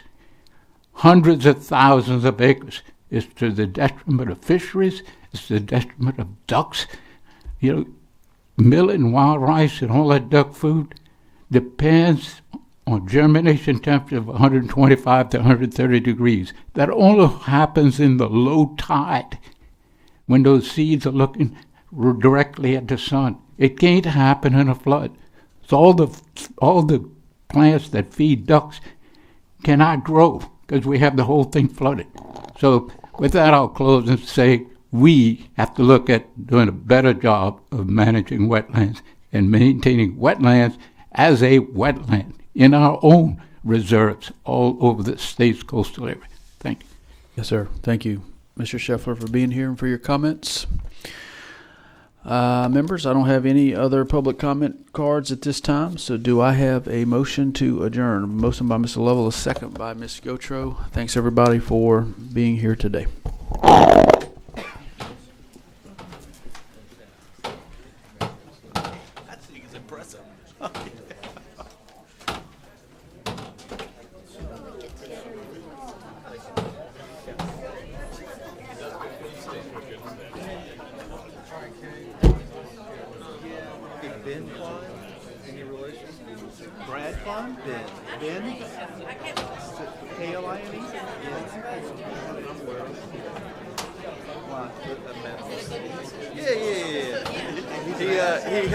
He helped me notarize a deal that I had to get done over the weekend last minute.